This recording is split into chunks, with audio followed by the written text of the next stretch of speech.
ठीक है। देखो अब ये चैप्टर इंपॉर्टेंट है क्योंकि अपन जो नंबर सिस्टम पढ़े, नंबर सिस्टम का पार्ट है, ठीक है। तो परिमेय संख्या क्या होती है, जिनको अपन पी बाई क्यू के रूप में लिख सकते हैं, ठीक है। ये याद रखना कि क्यू वहाँ पे नॉट इक्वल टू 0 होना चाहिए, ठीक है, बस ये चीज़ याद रखना। आपने संख्याओं का अध्ययन अपने परिवेश के वस्तुओं गिनने से प्रारंभ किया था, अपन 6ठी क्लास का पहला चैप्टर ये पढ़े थे। इस कार्य में प्रयोग की गई संख्या गणन काउंटिंग नंबर या प्राकृतिक संख्या कहा गया था। ये थे 1 2 3 4 प्राकृतिक संख्या में अगर 0 को सम्मिलित करने पर हमें पूर्ण संख्या ये नंबर प्राप्त होते हैं। याद रखना, मैं फिर बता रहा हूँ, कम से कम 3-4 क्वेश्चन आएंगे। और सबसे बड़ी चीज़ है प्राइम नंबर को तो 100 तक मैंने बोला तो वो याद होने चाहिए। अमित बताओ फटाफट से, 100 कितने पहले बता, 100 1 से लेकर 100 तक कितने प्राइम नंबर होते हैं? ये 25। 1 से 50 तक? 1 से 50 तक वो काउंट करके बताता हूँ। 15 सर, 15। ये फिंगर पे होना चाहिए। फटाफट से 1 से 50 तक बताओ। नगीना तुम बताओ। सर ऐसे तो याद नहीं आ रहे। तो मैंने क्या बोला था, उसमें याद होने चाहिए, ये याद होने चाहिए। मैं फिर बता रहा हूँ क्योंकि क्वेश्चन आएंगे, याद रखना। एटलीस्ट 50 तक तो याद ही रखो। हाँ तो करते 50 तक क्या, 100 तक याद रखो। आपकी बात जो क्वेश्चन आया था 2023 में 100 तक वाला आया था, तो याद होने चाहिए, क्वेश्चन उसी से सोल्व होगा, ठीक है। बाकी देखो इधर, तो ये पता होना चाहिए नेचुरल नंबर, ठीक है। होल नंबर में अगर आप नेचुरल नंबर में 0 जोड़ देते हैं तो वो होल नंबर प्राप्त हो जाता है। इसके बाद अपन इंटीजर्स भी प्राप्त करने के लिए पूर्ण संख्याओं में प्राकृतिक संख्याओं के ऋणात्मक को सम्मिलित किया था, तो ये वाला। तो ये चीज़ याद रखना, पूर्णांक होते हैं, याद रखना, वेरी वेरी इंपॉर्टेंट। यूपीएससी ने 3-4 बार क्वेश्चन पूछे हैं। ये होल नंबर, इस पर ध्यान देना, यूपीएससी बहुत बार क्वेश्चन पूछता है। पूर्णांक है, इस प्रकार हमने संख्या पद्धति को प्राकृतिक संख्या से पूर्ण संख्या तक, पूर्ण संख्याओं से पूर्णांक तक विस्तृत किया था, ठीक है। तो ये चीज़ याद रखना। आपको भिन्नों का परिचय दिया गया था, अपन भिन्न वाला चैप्टर भी पढ़े थे, याद करो। उसमें अंश और हर की बात की थी अपन, कि प्रकार की संख्या होती है जहाँ अंश या तो 0 एक धनात्मक पूर्णांक होता है, ठीक है, तथा हर एक धनात्मक पूर्णांक होता है, ठीक है। दोनों पॉजिटिव नंबर होते हैं, याद रखना, भिन्न फ्रैक्शन में, ठीक है। जहाँ अंश या 0 या एक धनात्मक पूर्णांक होता है तथा हर भी एक धनात्मक पूर्णांक होता है, उसके दो भिन्नों की तुलना उनके समतुल्य रूप भिन्नों से ज्ञात किए जाते हैं। उन सभी चारों आधारभूत संख्या को, योग भी अपन ने देखा था, घटाना भी सीखा था, गुणन और विभाजन का भी अध्ययन किया था अपन ने। इस अध्याय में हम संख्या पद्धति का आगे विस्तार करेंगे। हम परिमेय संख्याओं को रेशनल नंबर की अवधारणा का परिचय देकर उन पर योग, व्यकलन, गुणन और विभाजन की भाग संक्रिया करना सीखेंगे।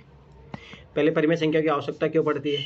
पहले हम देख चुके हैं कि किसी प्रकार संख्या से संबंध विपरीत स्थितियों को व्यक्त करने के लिए पूर्णांकों का प्रयोग किया जा सकता है।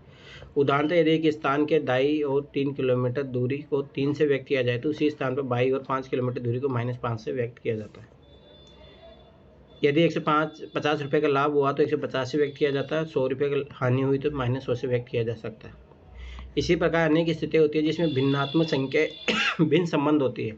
हम समुद्र तल से ऊपर 750 मीटर की ऊंचाई को 3/4 किलोमीटर से व्यक्त कर सकते हैं। क्या हम समुद्र के तल से नीचे 750 मीटर गहराई को किलोमीटर में व्यक्त कर सकते हैं? क्या हम समुद्र तल से नीचे की 3/4 किलोमीटर गहराई को -3/4 से व्यक्त कर सकते हैं? हम देख सकते हैं -3/4 ना तो एक पूर्णांक है और न ही एक भिन्न संख्या। ऐसी संख्या को सम्मिलित करने के लिए हमें संख्या पद्धति के विस्तार की आवश्यकता होती है, इसीलिए अपने को जरूरत पड़ती है पी/क्यू का रूप। तो ये कौन सी होती है संख्या? परिमेय संख्या होती है। परिमेय संख्या क्या है?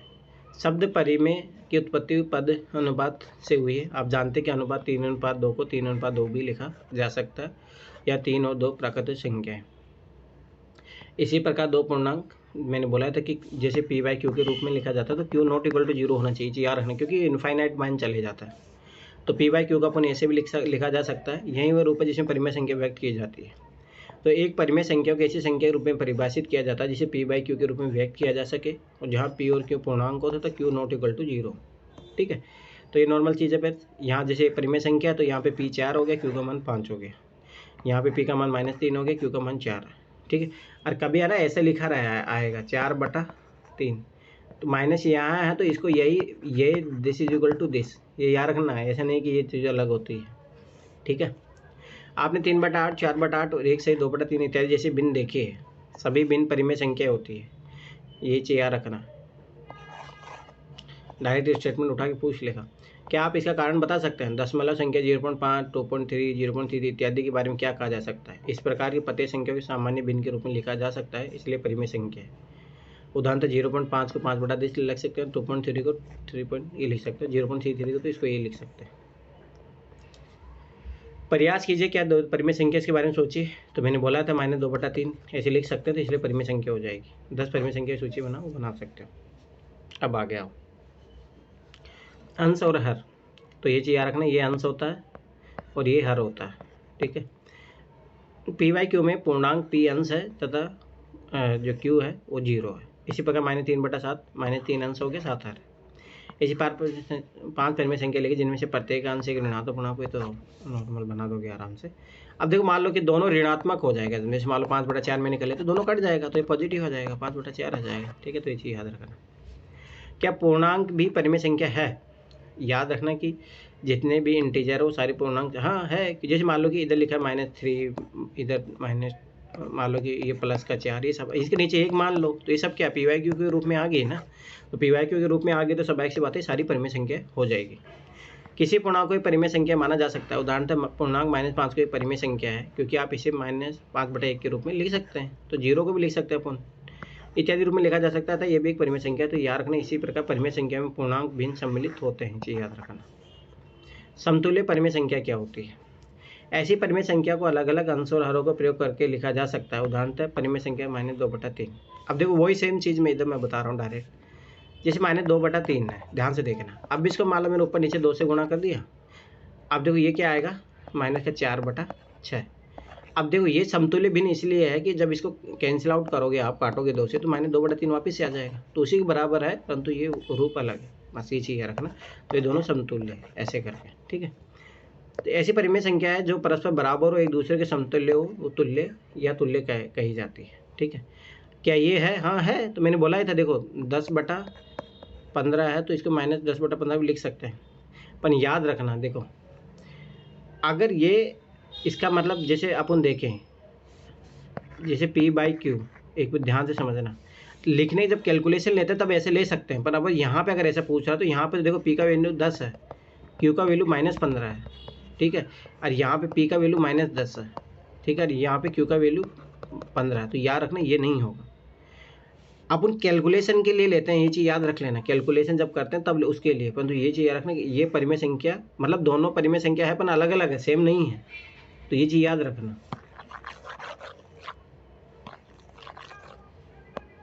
ठीक है। एक परिमेय संख्या के अंश और हर को एक शून्येतर पूर्णांक से गुणा करने पर हमें दी हुई परिमेय संख्या के समतुल्य एक अन्य परिमेय संख्या प्राप्त होती है। यह ठीक समतुल्य भिन्न प्राप्त करने जैसा ही है। गुणा की तरह एक शून्येतर पूर्णांक से अंश और हर को भाग देने पर भी समतुल्य परिमेय संख्या प्राप्त होती है। जैसे मान लो 10/15 है, -5 से भाग दे दिया तो -2/3 आ गया। और इधर -5 से इधर देखो 12 से भाग दिया तो -1/2 आ गया, ठीक है। तो हम -2/3 को -2/3 -10/15 इत्यादि लिख सकते हैं। तो वो नॉर्मल है, अपन लिख सकते हैं, उसको कोई इशू नहीं है। तो ये क्वेश्चन करना आराम से कर लोगे, कोई बड़ी बात नहीं है, ठीक है। मैं फिर बता रहा हूँ, किया करो, एक एक बार क्वेश्चन करोगे ना तो माइंड ओपन होगा मैथ से। मैं फिर बता रहा हूँ, जब मैथ से अपन रीजनिंग की तरफ मूव ऑन करेंगे तो बहुत ईजी पड़ेगी चीज़ें। धनात्मक और ऋणात्मक परिमेय संख्या क्या होती है? परिमेय संख्या 2/3 में विचार कीजिए। क्या है? धनात्मक परिमेय संख्या है, जिसमें नेगेटिव लगा रहेगा वो क्या है? ऋणात्मक परिमेय संख्या है। तो ठीक है, तो इसमें ज़्यादा कुछ है चाहे नहीं। अब ये देखो -3/-5 पर क्या कहा जा सकता है? अब थोड़ा एक चीज़ ये देख लो। देखो संख्या 0 न तो एक धनात्मक परिमेय संख्या है, नहीं एक ऋणात्मक परिमेय संख्या है। ये चीज़ याद रखना। अभी याद रखने वाली चीज़ें हैं, ये इंपॉर्टेंट है, ठीक है। अब देखो -3 -5 बारे में क्या कहा जा सकता है? अब सोचो, खुद ही सोचो। मान लो ये था तो ये ऋणात्मक है, ठीक है। ये दोनों ऐसे होता तो ये धनात्मक है। तो ना तो ये इस रूप में है ना इस रूप में है, ठीक है। तो अब आप सोचो कि ये कैसे होगा। जैसे -3 -5 है।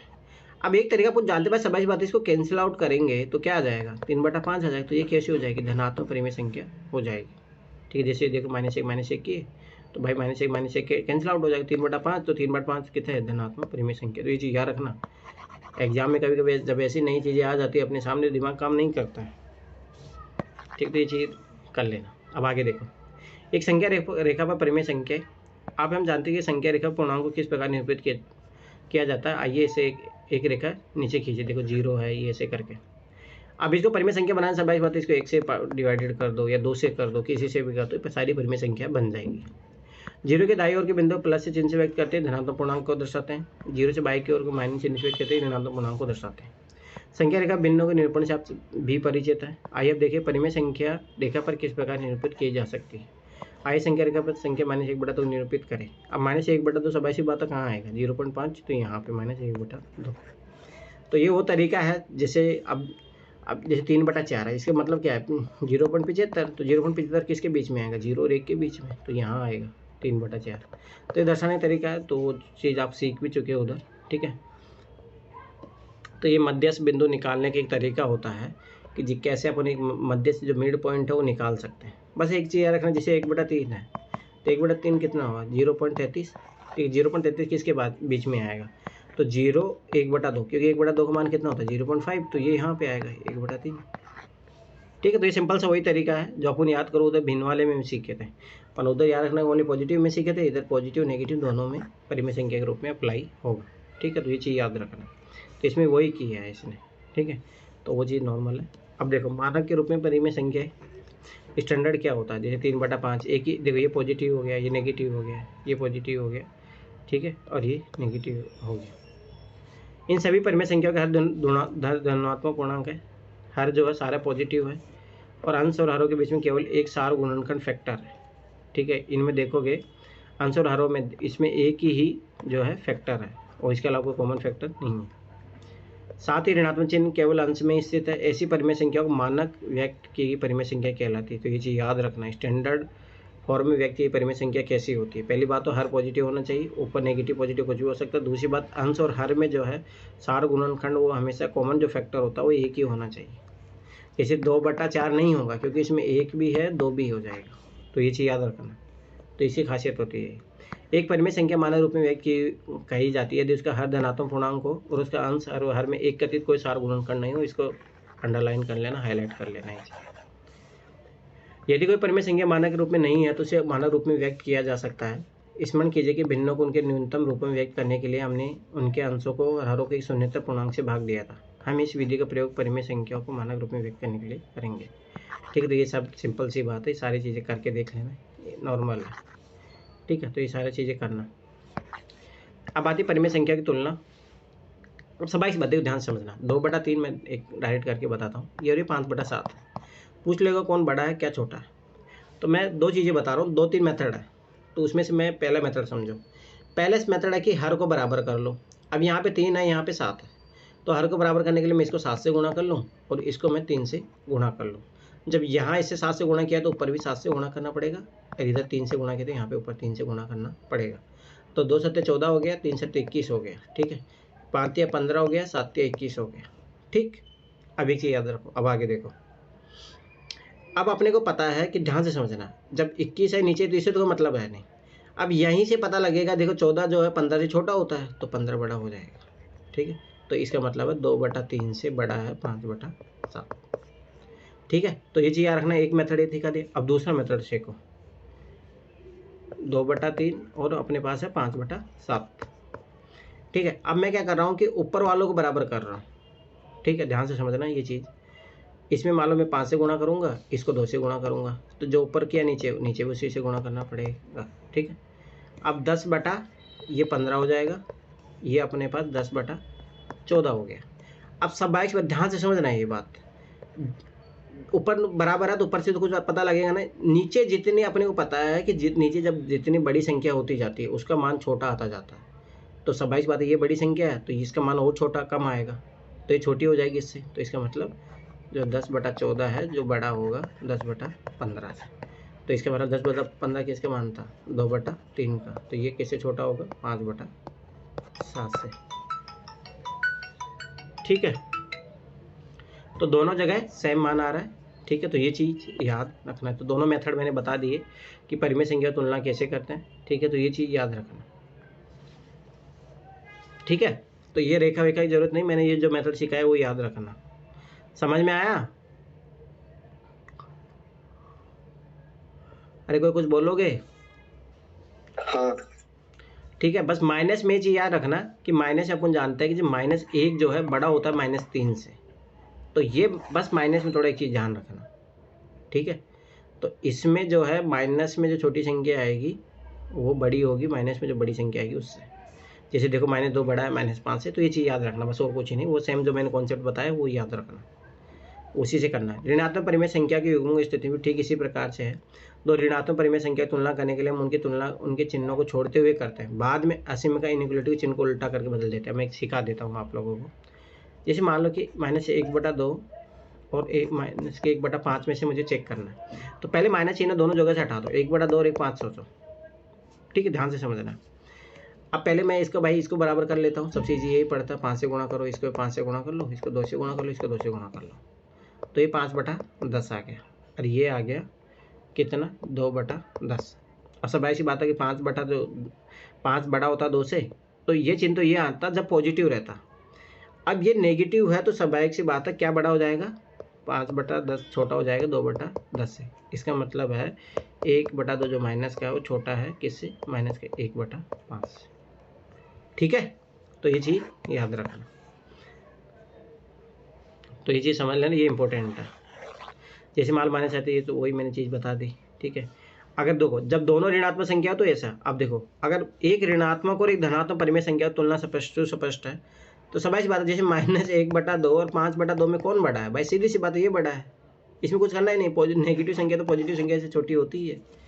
संख्या रेखा पर एक ऋणात्मक परिमेय संख्या शून्य के बाईं ओर स्थित होती है, एक धनात्मक परिमेय संख्या शून्य के दाईं ओर स्थित होती है, अतः एक ऋणात्मक परिमेय संख्या सदैव एक धनात्मक परिमेय संख्या से छोटी होती है, चीज याद रखना। परिमेय संख्या -3/5 -2/7 की तुलना करने के लिए उन्हें मानक रूप में बदल ले, फिर उनकी तुलना करें। मानक रूप में बदलने के लिए याद करो ये दोनों पॉजिटिव होना चाहिए, ठीक है, ये पॉजिटिव नेगेटिव दोनों में हो सकते हैं। दूसरा इनका सार गुणनखंड 1 होना चाहिए, तब इसका कर सकते हो, तो ये चीज़ याद रखना। दो परिमेय संख्या के बीच में परिमेय संख्या है, जिसे रेशमा 3 और 10 के बीच में पूर्ण संख्या गिनना चाहते हैं, उसकी पिछली कक्षाओं से ये ज्ञात 3 से 10 के बीच में 6 ठीक पूर्ण संख्या है। 10 माइनस देखो 10 से 3 से लेकर 10 तक, तो कौन कौन सी है, 4 है, 5 है, 6 है, 7 है, 8 है, 9 है, तो ये कितनी संख्या होगी, 6। तो ये चीज़ याद रखना, बीच में बोला है ना कि इनके साथ बोला है, ठीक है। इस प्रकार -3 और -3 के बीच पूर्णांक संख्या ज्ञात करना चाहती है, तो -3 और अब देखो इसके -3 के बीच में कौन कौन सी आएगी, -2 -1 0 1 कर दो, तो यहाँ पे कितनी हो गई, ये 5 हो गई, ठीक है, ठीक 5 संख्या है। इसी तरीके से -3 -2 के बीच कोई पूर्णांक है नहीं, यहाँ पे कुछ होगा ही नहीं। -3 -2 कोई पूर्णांक नहीं है। दो क्रमागत पूर्णांकों के बीच पूर्णांकों की संख्या 0 होती है, परंतु याद रखना परिमेय संख्या बहुत सारी मिलेंगी। जैसे 1 और 2 के बीच में बहुत सारी परिमेय संख्या, कैसे 1/2 1/3 1/4 1/5 1/6 ऐसे करके बहुत सारी निकल जाएगी। इस प्रकार हम प्राप्त करते हैं दो पूर्णांकों के बीच में पूर्णांकों की संख्या सीमित परिमित होती है। क्या यह परिमेय संख्या की स्थिति में होगा, नहीं। रेशम दो परिमेय संख्या मान लो ये लिया -3 -1/3, उसने समान हर वाली परिमेय संख्या बदल लो, जो मैंने बताया था याद करो, नीचे वाले तो वही गुणा कर लिया, ठीक है। अब इसके बीच में बहुत सारी संख्या आ जाएगी, जैसे -3 से 3/5 से लेके -6/3 के बीच में 8/15 -7/15 -6/15 बहुत सारी संख्या ही आ जाएगी। तो वही मैं बता रहा, जैसे 1 और 2 के बीच में बहुत सारी संख्या आ जाएगी, वैसे किसी भी संख्या के बीच में बहुत सारी संख्या आती है, ठीक है। तो ये चीज़ याद रखना, पर याद रखना वही सबसे मैं तरीका है कि सबसे पहले जो हर है उसको समान कर लेना, और गुणनखंड है वो 1 होना चाहिए, बस ये चीज़ मतलब स्टैंडर्ड फॉर्म में चेंज कर लेना उसको। तो वैसे करोगे तो आराम से कोई भी संख्या प्राप्त हो जाएगी, ठीक है। तो ये चीज़ कर लेना, तो इतना ये क्वेश्चन आएगा नहीं, पर ये चीज़ रखना, हम दो परिमेय संख्या के बीच में असीमित परिमेय संख्या ज्ञात कर सकते हैं, ये चीज़ याद रखना। तो मैंने बता ही दिया था, जैसे मान लो यहाँ से 1 से लेकर 2 के बीच में बहुत सारी संख्या फाइंड आउट कर सकते हैं, ठीक है। तो ये चीज़ याद रखना, ये सारे क्वेश्चन कर लेना, 8 मिनट एक क्वेश्चन वाली कर लेना। सर इसका फर्स्ट क्वेश्चन देखना, इस एक्सरसाइज का फर्स्ट क्वेश्चन। निम्नलिखित परिमेय संख्या के बीच में 5 परिमेय संख्या लिखे, तो यही तो मैं सिखा रहा था अभी, -1 से लेकर 0 के बीच में। अब तो ध्यान से समझो, 0 से तो मतलब स्वाभाविक सी बात है, पॉजिटिव संख्या सारी नेगेटिव रहेगी। अब जैसे -1 है तो -1/2 यहाँ पे आ जाएगा ना, -1/3 ऐसे कर लो, बहुत सारी निकल जाएगी, क्या दिक्कत है इसमें, समझ में आया? क्या दिक्कत है, ठीक है। चलो अब आगे देखो, परिमेय संख्या पर संक्रिया। संख्या मतलब वो योग, कोई सबसे बड़ी छोटी आराम से जोड़ सकते हो, ये तो मैंने सिखा देता हूँ, चलो डायरेक्ट सीख लो, कुछ ही नहीं। मान लो कि ये जोड़ना है, माइनस का मान लो कि -5/3 है, ध्यान से समझना। तो पहले तो ये चिन्ह को करो, अब मैं तुम्हें उस दिन भी बताया था, प्लस को प्लस से गुणा करोगे तो प्लस ही आता है, प्लस माइनस करोगे तो माइनस आता है, माइनस प्लस करोगे तब भी माइनस आता है, और माइनस माइनस करोगे तब भी प्लस आता है, बस इसी याद रखो। अभी प्लस माइनस है तो क्या हो जाएगा 7/3 माइनस का 5/3। अब देखो बहुत सारे तरीके हैं, अब देखो कैलकुलेशन जिसको इजी लगे वैसा तरीका। जैसे एक तरीका जैसे मैं करता हूँ मोस्टली, जैसे 3 है कॉमन ले लो तो 1/3 कॉमन आ गया, इधर बचा 7 - 5, ठीक है। तो 7 - 5 बचा, तो सब एक सी बात है, 7 में से 5 गया तो कितना बचा 2, तो 2 को 1 से गुणा करेगा तो कितना आ जाएगा 2/3। एक सिंपल से तरीका एक ही है, ठीक है। दूसरा तरीका ये है कि आप इसको 3 को जो है कॉमन वो ले लो, कॉमन लिया, अब 3 का 3 में भाग दो, एक बार गया, 1 को 7 से गुणा करो, 3 का फिर 3 में भाग दो, एक बार जाएगा, 5 से गुणा करो, 7 - 5 तो 2/3। एक तरीका ये भी है, चाहो तो इस तरीके से भी कर सकते हो आप, ठीक है। तो ये चीज़ याद रखना, योग निकालने के सिंपल ही, थोड़ी इन चक्रों में जाओ, ठीक है। पर मैं कुछ और सिखा देता हूँ, जब मान लो डिफरेंट संख्याएं हो तब योग कैसे ज्ञात करना हो। जैसे मान लो कि 13/4 है और प्लस अपन जोड़ना चाह रहे हैं 7/8, ठीक है। तो कुछ इन ध्यान से समझना इसमें कैसे करता है। जैसे 4 और 8 में स्वाभाविक सी बात है, 8 ले लिया जिसमें 4 का भाग जा रहा हो, 8 का भाग मतलब एलसीएम, ठीक है। तो 8 ले लिया, 4 का भाग दिया, इसमें कितनी बार गया 2 बार, 2 को 13 से गुणा करो 26, ठीक है। 8 का 8 में एक बार जाएगा, 7 से गुणा करो 7, तो 26 7 कितना हो गया 33, 33/8, ठीक है। तो सिंपल सा है, पर मैं फिर बार बता रहा हूँ ये चीज़ें प्रैक्टिस करो, ये कैलकुलेशन फास्ट करेगी ये चीज़ें, ठीक है। तो ये सारे क्वेश्चन कर लेना, ठीक है। योज्य प्रतिलोम, योज्य प्रतिलोम क्या होता है, जैसे 4/7 है तो इसका योज्य प्रतिलोम होगा -4/7। और जब भी योज्य प्रतिलोम करके जोड़ोगे तो हमेशा 0 आएगा, तो बस ये चीज़ याद रखना और कुछ ही नहीं। नॉर्मली इस -3/9 है तो इसका कितना हो जाएगा +3/9, -9/11 तो प्लस का 9/11, इसका 5/7 है तो -5/7, ठीक है। अब देखो ये क्वेश्चन, अब ये यूपीएससी में आए हुए क्वेश्चन है, मतलब आए इन द सेंस कि सेम क्वेश्चन इसी पैटर्न में रहते हैं। ये क्वेश्चन अच्छे हैं, ये कर लेना। वो दिशा में इतना गया फिर वहाँ से इतना आया, ये तुमसे एडी से नहीं चाह रहा है, बस वही है। पर ये है कि यूपीएससी इस तरीके से क्वेश्चन भी पूछती है। घटाने का देखो सबाई सी बात है, 5/7 में से 3/8 घटाने का वही सिंपल सा तरीका, मैंने क्या बोला। अब देखो एक तरीका ये है, अब जो मैं उधर तुम्हें सिखाया था स्टार्टिंग में, देखो इधर 7 को 8 से गुणा कर लो, 8 को 7 से गुणा कर लो। अब ऊपर भी करना पड़ेगा जो नीचे किया है, ठीक है। 5 8 40 हो गया, 7 8 56 हो गया, 3 7 21 हो गया, 8 7 56 हो गया। अब 56 56 ऐसे आ जाएगा, तो 40 - 21, 40 - 21 करो तो 19/56 आ गया। चाहो तो बहुत सारे तरीके हैं, पर सिंपल सा तरीका ये भी है एक तरीका। तो ये व्याकरण घटाने वाला भी आप सीख लें, ठीक है। इसमें कोई ऐसी बड़ी बात नहीं है। दो परिमेय संख्या घटाते हुए समय घटाई जाने वाली संख्या की योज्य प्रतिलोम करनी परिमेय संख्या में जोड़ देना चाहिए। ये सब छोड़ो, ये सिंपल सा जो तरीका बताया मैंने वो तय करना। मल्टीप्लाई करना कोई बड़ी बात नहीं है। जैसे मान लो कि 13/5 है और 8/39 है, ठीक है। तो ट्राई ये करना कि पहले को कट रहा हो तो उसको काट लो, ये कट रहा है जैसे डायरेक्ट कट गया, ठीक है। अभी 8 जो 1 से गुणा हो तो 8 और 5 3 से गुणा हो तो 15, तो आ गया बस, ठीक है। गुणा करने में क्या है, ठीक है। तो ये चीज़ कर लेना, कोई बड़ी नहीं, बस प्लस माइनस चिन्हों का ध्यान रखना। विभाजन के लिए थोड़ा मैं सिंपल सा बता रहा हूँ, ध्यान से देखना। जैसे मान लो कि 5/11 है और इधर मान लो कि 17/22 है, तो कुछ ही नहीं, जो ये संख्या है ना, जैसे मान लो इधर लिखा 5/11, तो नीचे लिखी है संख्या उसको पलट के गुणा का चिन्ह लगा के लिख दो 22/17, बस गुणा कर लो। 22 पंजे 110, 17 को 11 से मल्टीपल 11 से 77, 7 11 7 18, ठीक है। तो बस सिंपल से बस ये चीज़ रखना कि ये जो नीचे दिया रहता है भाग का जब चिन्ह रहता है, तो जैसे मान लो कई बार ऐसे दे दिया जाएगा, मैं बताऊं, जैसे मान लो कि 5/37 डिवाइडेड बाई 9/11, ठीक है। ये मान लो ये दे दिया, तो कुछ ही नहीं करना, सिंपल सा 5/37 है, ठीक है। और जो ये 9/11 इसको पलट के लिख दो गुणा में, बस हो गया काम, अब गुणा कर लो, ठीक है। तो ये चीज़ याद रखना, इसमें कुछ ही नहीं है। मैं फिर बता रहा हूँ करना, ये नहीं आता बहुत सारे लोगों को, प्रैक्टिस कर लेना ये सारे क्वेश्चनों पे। याद रखना कि संख्या उसे व्यक्ति में गुणनफल सदैव एक होता है, ये चीज़ याद रखना परिमेय संख्याओं को, ठीक है। तो ये 8.2 कर लेना, मैं फिर बता रहा हूँ कर लेना, प्रैक्टिस के लिए क्वेश्चन आने वाला है, नहीं आएगा वो एप्लीकेशन बेस्ड आएगा, तो ठीक है। तो ये चीज़ याद रखना। अमित कल वाला ये चैप्टर ये वाला कंप्लीट करो, ठीक है। ओके, ठीक है। तो ये पहला काम हो गया। अब एनसीईआरटी हिस्ट्री का पढ़ते हैं, बहुत दिन हो गए। उसको कंप्लीट करते हैं आज। 12th क्लास में पढ़ रहे थे ना, 12th का हिस्ट्री का पार्ट 3।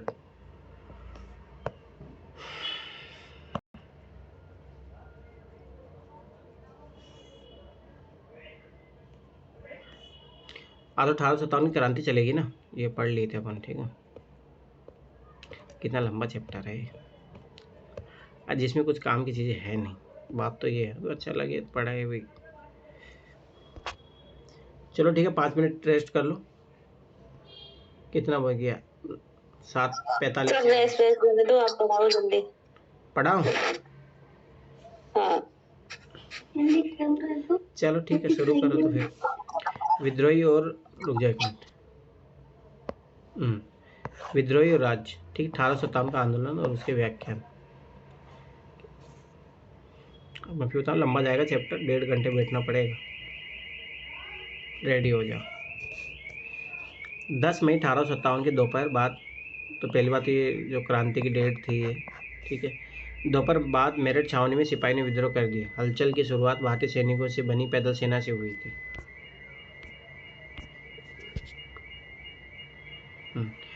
तो जल्द ही घुड़सवार फौज और फिर शहर तक फैल गई। शहर और आसपास के देहात के लोग सिपाहियों के साथ जुड़ गए।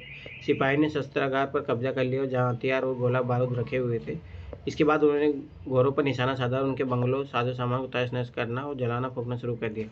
रिकॉर्ड दफ्तर, जेल, अदालत, डाकखाने, सरकारी खजाने जैसे सरकारी इमारतों को लूटकर तबाह किया जाने लगा। शहर को दिल्ली से जोड़ने वाले टेलीग्राफ लाइन काट दी गई। अंधेरा पसरते सिपाहियों तक एक जत्था घोड़ों पर सवार होकर दिल्ली की तरफ चल पड़ा। यह जत्था 11 मई को तड़के लाल किले के फाटक पर पहुंचा। रमजान का महीना था। मुगल सम्राट बहादुर शाह नमाज पढ़कर सहरी, रोजे के दिनों में सूरज उगने से पहले का भोजन खाकर उठे थे। उन्हें फाटक पर हो हल्ला सुनाई दिया। बाहर खड़े सिपाहियों ने जानकारी दी कि हम मेरठ के सभी अंग्रेज पुरुषों को मारकर आए हैं, क्योंकि वे हमें गाय और सुअर की चर्बी में लिपटे कारतूस दांतों से खींचने के लिए मजबूर कर रहे थे। इसे हिंदू और मुसलमान सबका धर्म भ्रष्ट हो जाएगा। तब तक सिपाहियों का एक और जत्था दिल्ली में दाखिल हो चुका था और शहर के आम लोग उनके साथ जुड़ने लगे थे। बहुत सारे यूरोपियन लोग मारे गए। दिल्ली के अमीर लोगों पर हमले हुए, लूटपाट हुई। दिल्ली अंग्रेजों के नियंत्रण से बाहर जा चुकी थी। कुछ सिपाही लाल किले में दाखिल होने के लिए दरबार के शिष्टाचार का पालन किए बिना बेधड़क किले में घुस गए थे। उनकी मांग थी कि बादशाह उन्हें अपना आशीर्वाद दे। सिपाहियों से घिरे बहादुर शाह के पास उनकी बात मानने के अलावा कोई चारा ही नहीं था। इस तरह इस विद्रोह ने एक वैधता हासिल कर ली, क्योंकि अब उसे मुगल बादशाह के नाम से पर चलाया जा सकता था। तो इसमें ऐसा कोई इंपॉर्टेंट नहीं है, ठीक है। एक बार पढ़ के साइड में कर दो। 12 और 13 मई को उत्तर भारत में शांति रही, लेकिन जैसे ही ये खबर फैली कि दिल्ली पर विद्रोह कब्जा हो चुका है, तो और बहादुर शाह ने विद्रोह को अपना समर्थन दे दिया। हालात तेजी से बदलने लगा। गंगा घाटी की छावनी और दिल्ली के पश्चिम कुछ छावनियों में विद्रोह के तेज सवार होने लगे। कोई मतलब नहीं। फिरंगी वर्ड क्या होता है? फिरंगी फारसी भाषा शब्द है जो संभवतः फ्रैंक, जिसमें फ्रांस का नाम पड़ा है, से निकला है। इसे उर्दू और हिंदी में पश्चिम में लोगों मजाक उड़ाने के लिए कभी कभी इसका प्रयोग अपमानजनक दृष्टि से किया जाता था। कोई मतलब नहीं। फिरंगी मतलब विद्रोही को भी बोला जाता था, ये चीज़ याद रखना। लखनऊ ब्रिटिश लोगों के खिलाफ हमले में आम लोगों से पैसा आज जुटते थे, कोई मतलब नहीं। पर हाँ, ये इतना याद रखना कि आम लोगों भी इन्वॉल्वमेंट था इसमें, ऐसा नहीं कि ओनली सिपाही ही लड़ रहे थे। ये चीज़ थोड़ा इतना तो ऑब्जर्वेशन रखना, ठीक है।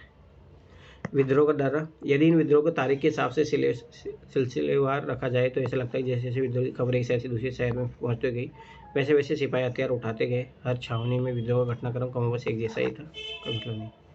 सैन्य विद्रोह कैसे शुरू हुआ? सिपाहियों ने किसी न किसी विशेष संकेत के साथ अपनी कार्रवाई शुरू की। कई जगह शाम के समय तोप का गोला दागा गया, तो कहीं बिगुल बजाकर विद्रोह को संकेत दिया गया। सबसे पहले उन्हें शस्त्रागार पर कब्जा किया और सरकारी खजानों को लूटा। इसके बाद उन्होंने जेल, सरकारी खजाने, टेलीग्राफ दफ्तर, रिकॉर्ड रूम, बंगलों का तमाम सरकारी इमारतों पर हमला किया और सारे रिकॉर्ड जलाते चले गए। घोरों से संबंधित हर चीज़ और हर शख्स हमले का निशाना था। हिंदुओं और मुसलमानों तमाम लोगों एकजुट होने और फिरंगियों का सफाया करने के लिए हिंदू, उर्दू और फारसी में अपीलें जारी होने लगी। विद्रोह में आम लोगों के भी शामिल हो जाने के साथ साथ हमलों का दायरा फैल गया। लखनऊ, कानपुर और बरेली जैसे बड़े शहरों में साहूकार और अमीर भी विद्रोह के गुस्सों का शिकार बनने लगे। किसान इन लोगों को न केवल अपना उत्पीड़क बल्कि अंग्रेजों को पिट्ठू मानते थे। ज़्यादातर जगह अमीरों के घर बाहर लूटकर तबाह कर दिए गए। सिपाहियों को कतारों में हुए इन छिटपुट विद्रोह ने जल्दी ही एक चौतरफ विद्रोह का रूप ले लिया। शासन की सत्ता और सोपानों का सरेआम अवहेलना होने लगी। ये भी कोई मतलब नहीं है। पर हाँ, इसमें याद रखना कि जैसे किसान थे वो जमींदारों का विरोध कर रहे थे। मई जून के महीने में अंग्रेजों के पास विद्रोह की कार्रवाई को कोई जवाब नहीं था। अंग्रेज अपनी ज़िंदगी और घर बार बचाने में फंसे हुए थे। जैसा कि अंग्रेज एक ब्रिटिश अफसर ने लिखा, ब्रिटिश शासन ताश के केले की तरह बिखर गया। असामान्य समय में सामान्य जीवन।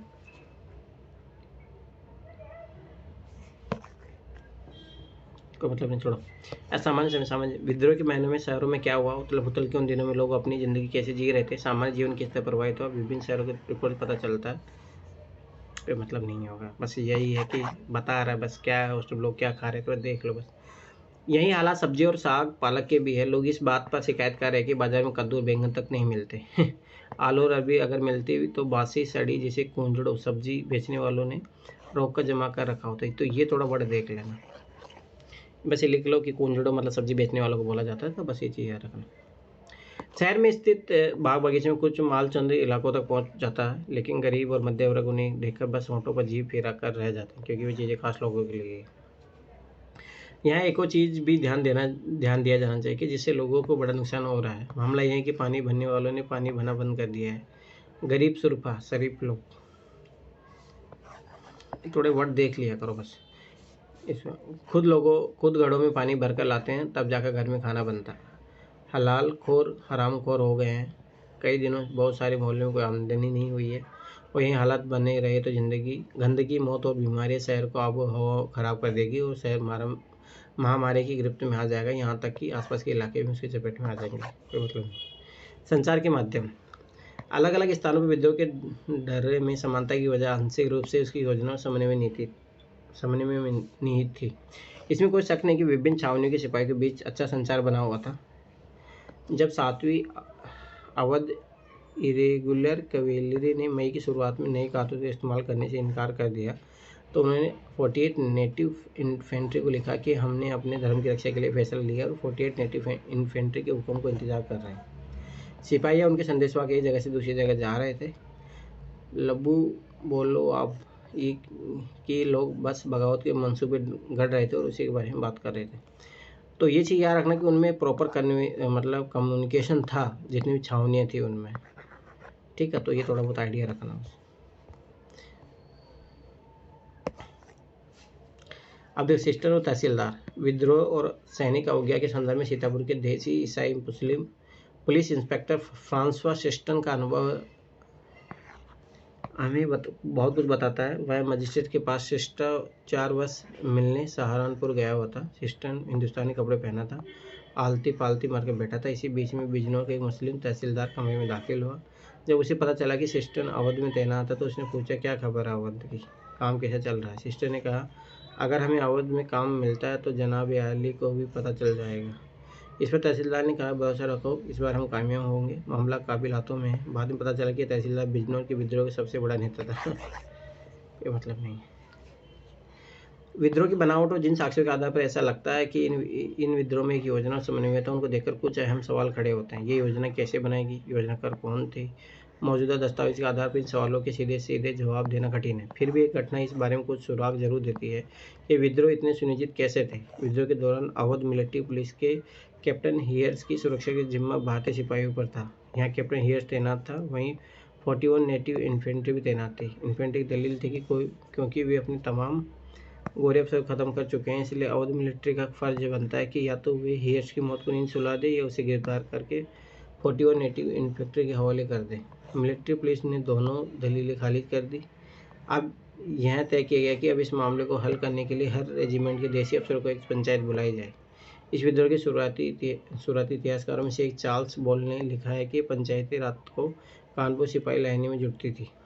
इसका मतलब यह है कि सामूहिक रूप से कुछ फैसले जरूर लिए जा रहे हैं, क्योंकि सिपाही लाइनों में रहते थे और सभी को जीवन शैली एक जैसी थी और क्योंकि उनमें बहुत सारे प्राय एक ही जाति के होते थे, इसलिए इस बात का अंदाज़ा लगाना मुश्किल नहीं कि वे इकट्ठा बैठकर अपने भविष्य के बारे में फैसले ले रहे होंगे। ये सिपाही अपने विद्रोह के कर्ता धर्ता खुद ही थे। नेता और अनुयायी। रानी लक्ष्मीबाई इंपॉर्टेंट है, तो इनके बारे में थोड़ा बहुत ये पता होना चाहिए। नाना साहिब 1858 के अंत में जब विद्रोह विफल हो गया तो नाना साहब भागकर नेपाल चले गए। उनसे भागने की घटना नाना साहब के साहस और बहादुरी की कहानी किस्सा बताया जाता है।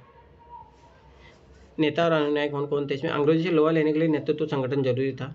इन लक्ष्यों को हासिल करने के लिए विद्रोह ने कई बार ऐसे लोगों को शरण ली जो अंग्रेजों से पहले नेताओं की भूमिका निभाते थे। जैसे कि हम पीछे देख चुके हैं, मेरठ के सिपाहियों ने सबसे पहले जो काम किए उनमें एक यह था कि वो फ़ौरन दिल्ली गए और उन्होंने बूढ़े हो चुके मुगल बादशाह से विद्रोह का नेतृत्व स्वीकार करने की दरख्वास्त की, लेकिन इस निवेदन पर सहमति हासिल करने में भी वक्त लगा। बहादुर शाह इस खबर पर भयभीत और बेचैन दिखाई दिए।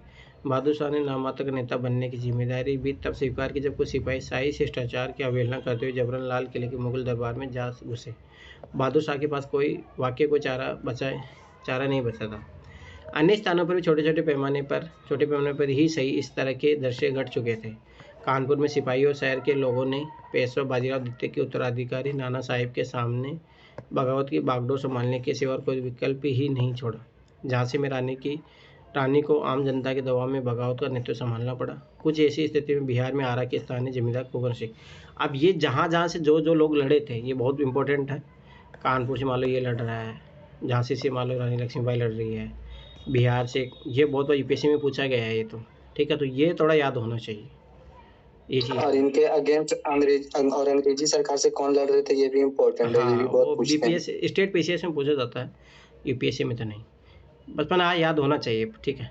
अवध में नवाब वाजिद अली शाह जैसे लोकप्रिय शासक गद्दी से हटाए दिए जाने और उनके राज्य पर कब्जा कर लेने की यादें लोगों के जहन में अभी भी ताज़ा थी। लखनऊ में ब्रिटिश राज के ढहने के खबर पर लोगों ने नवाब के युवा बेटे ब्रिजेश कदर को अपना नौता घोषित कर दिया था, तो ये चीज़ याद रखना। सभी जगहों पर नेता दरबार से जुड़े व्यक्ति रानियां, राजा, नवाब, तालुकदार नहीं थे। अक्सर विद्रोह का संदेश आम पुरुषों और महिलाओं के जरिए कुछ स्थानों पर धार्मिक लोगों के जरिए फैल रहा था, ये चीज़ भी याद रखना। मैसेंजर के रूप में ना साधु, क्योंकि पहले साधु लोग इधर से उधर जाते थे तो उनकी भूमिका थी। मेरठ से इस आशय की खबरें आ रही थी कि वहां हाथी पर सवार एक फकीर को देखा गया था जिससे सिपाही बार बार मिलने जाते थे। लखनऊ में अवध पर कब्जे के बाद बहुत सारे धार्मिक नेता, स्वयंभू पैगंबर प्रचारक ब्रिटिश राज को नेस्तनाबूद करने का अलग जगह रहे थे, तो ये चीज़ याद रखना इम्पोर्टेंट था। अन्य स्थानों पर किसानों, जमींदारों, आदिवासियों को विद्रोह के लिए उकसाते हुए कई स्थानीय नेता सामने आ चुके थे। शाहमल ने उत्तर प्रदेश में बड़ौद परगना के गाँव वालों को संगठित किया। छोटा नागपुर स्थित सिंह भूमि के एक आदिवासी काश्तकार गोनू ने इलाके के कोल आदिवासियों को नेतृत्व संभाला हुआ था, ठीक है।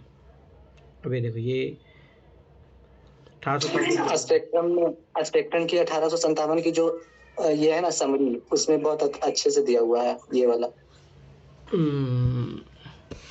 चलो ठीक है, देखो इधर 1857 के दो विद्रोही शाहमल उत्तर प्रदेश के बड़ौद परगना के एक बड़े गांव के रहने वाले थे। वो एक जाट कुटुंब से संबंध रखते थे। 84 गांव में फैला हुआ था। इस इलाके की जमीन सिंचाई की सुविधा से लैस और उपजाऊ थी। यहाँ की मिट्टी काली नम थी। बहुत सारे ग्रामीण संपन्न थे और लोग ब्रिटिश भू राजस्व व्यवस्था को दमनकारी मानते थे। लगान की दर ज़्यादा और वसूली सख्त थी।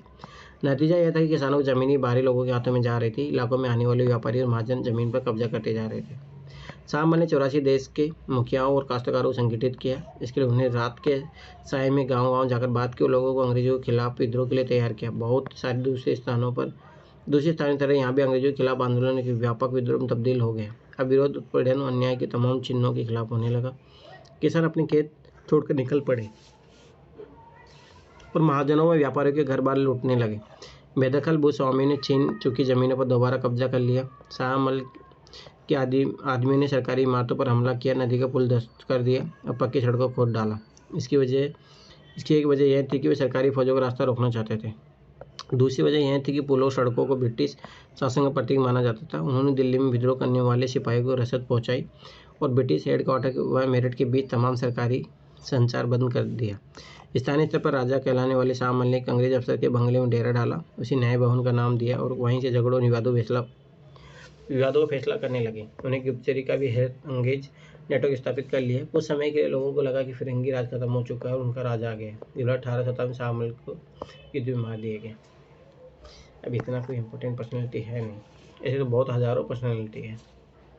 मौलवी अहमदुल्ला शाह 1857 के विद्रोह में अहम भूमिका निभाने वाले बहुत सारे मौलवियों में से एक थे। हैदराबाद में शिक्षित शाही काफ़ी उम्र में ही उपदेशक बन गए थे। 1856 उन्हें अंग्रेजों के खिलाफ जिहाद का प्रचार करते हुए लोगों को विद्रोह के लिए तैयार करते हुए गाँव जाते देखा गया था। वे एक पालकी बैठकर चलते थे। पालकी के आगे आगे ढोल और पीछे उनके समर्थक होते थे, इसलिए उन्हें लोग बाग डंका साहब कहने लगे थे। ब्रिटिश अफसर इस बात से परेशान थे कि मौलवी के साथ हज़ार लोग जुटे रहे थे और बहुत सारे मुसलमान उन्हें पैगंबर मानने लगे थे और समझते थे कि वे इस्लाम के आदर्श से उत्पन्न होता है। जब 1856 में लखनऊ पहुंचे तो उन्हें पुलिस ने उन्हें शहर से में उपदेश देने से रोक दिया। 1857 में उन्हें फैजाबाद जिले में बंद कर दिया गया। रिहा होने पर उन्हें 22वीं नेटिव इन्फेंट्री के विद्रोह ने अपना नेता चुन लिया। उन्होंने चिन्हाट के विख्यात संघर्ष में हिस्सा लिया जिसमें हेनरी लॉरेंस की अगुवाई वाली टुकड़ियों को मुंह की खानी पड़ी थी। मौलवी साहब को उनकी बहादुरी ताकत के लिए जाना जाता है। बहुत सारे लोग मानते थे कि उनका कोई हरा नहीं सकता, उनके पास जादुई शक्ति है, अंग्रेज उनका बाल बांका भी नहीं कर सकते। काफ़ी हद तक विश्वास के कारण उन्हें लोगों में इतना अधिकार प्राप्त हुआ। ठीक है, मतलब इतना कोई इम्पोर्टेंट नहीं है क्योंकि यूपीएससी में बहुत सारी इम्पोर्टेंट पर्सनैलिटी ऑलरेडी है। इसी किसके बारे में पूछेगा। हेनरी हार्डिंग फ्रांसिस ग्रांट द्वारा बनाई चित्र है। गवर्नर जनरल के तौर पर हार्डिंग ने सैनिक साजो सामान के आधुनिकीकरण का प्रयास किया, जिसने एनफील्ड राइफलों का इस्तेमाल शुरू किया था। उनमें चिकन कारतूस का इस्तेमाल होता था जिनके खिलाफ से प्रयोग होते थे। ये चीज़ याद रखना। कौन था ये? यही था जब उस बंदूक में वो डाला था। ठीक है। अफवाह और भविष्यवाणियाँ। तरह तरह की अफवाह और भविष्यवाणी के जरिए लोगों को उठ खड़ा होने के लिए उकसाया जा रहा था। जैसा कि हमने पीछे देखा, मेरठ से दिल्ली आने वाले सिपाहियों ने बहादुर शाह को उन कारतूसों के बारे में बताया था जिन पर गाय और सूअर की चर्बी का लेप लगा था। उनका कहना था कि अगर वे इन कारतूसों को मुंह से लगाएंगे तो उनकी जाति और मजहब दोनों भ्रष्ट हो जाएंगे। सिपाहियों का इशारा इनफील्ड राइफल के उन कारतूसों की तरफ था जो हाल ही में उन्हें दिए गए थे।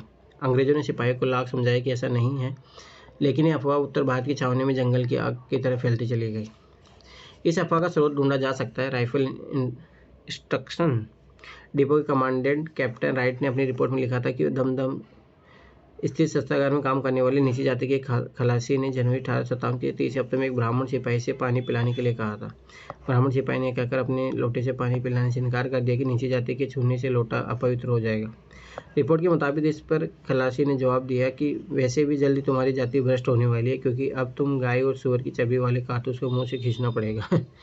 इस रिपोर्ट की विश्वसनीयता के बारे में कहना मुश्किल है, लेकिन इसमें कोई शक नहीं है कि जब एक बार यह अफवाह फैलना शुरू हुई तो अंग्रेज अफसरों के तमाम आश्वासनों के बावजूद भी इसे खत्म नहीं किया जा सका और इसने सिपाही में गहरा गुस्सा पैदा कर दिया।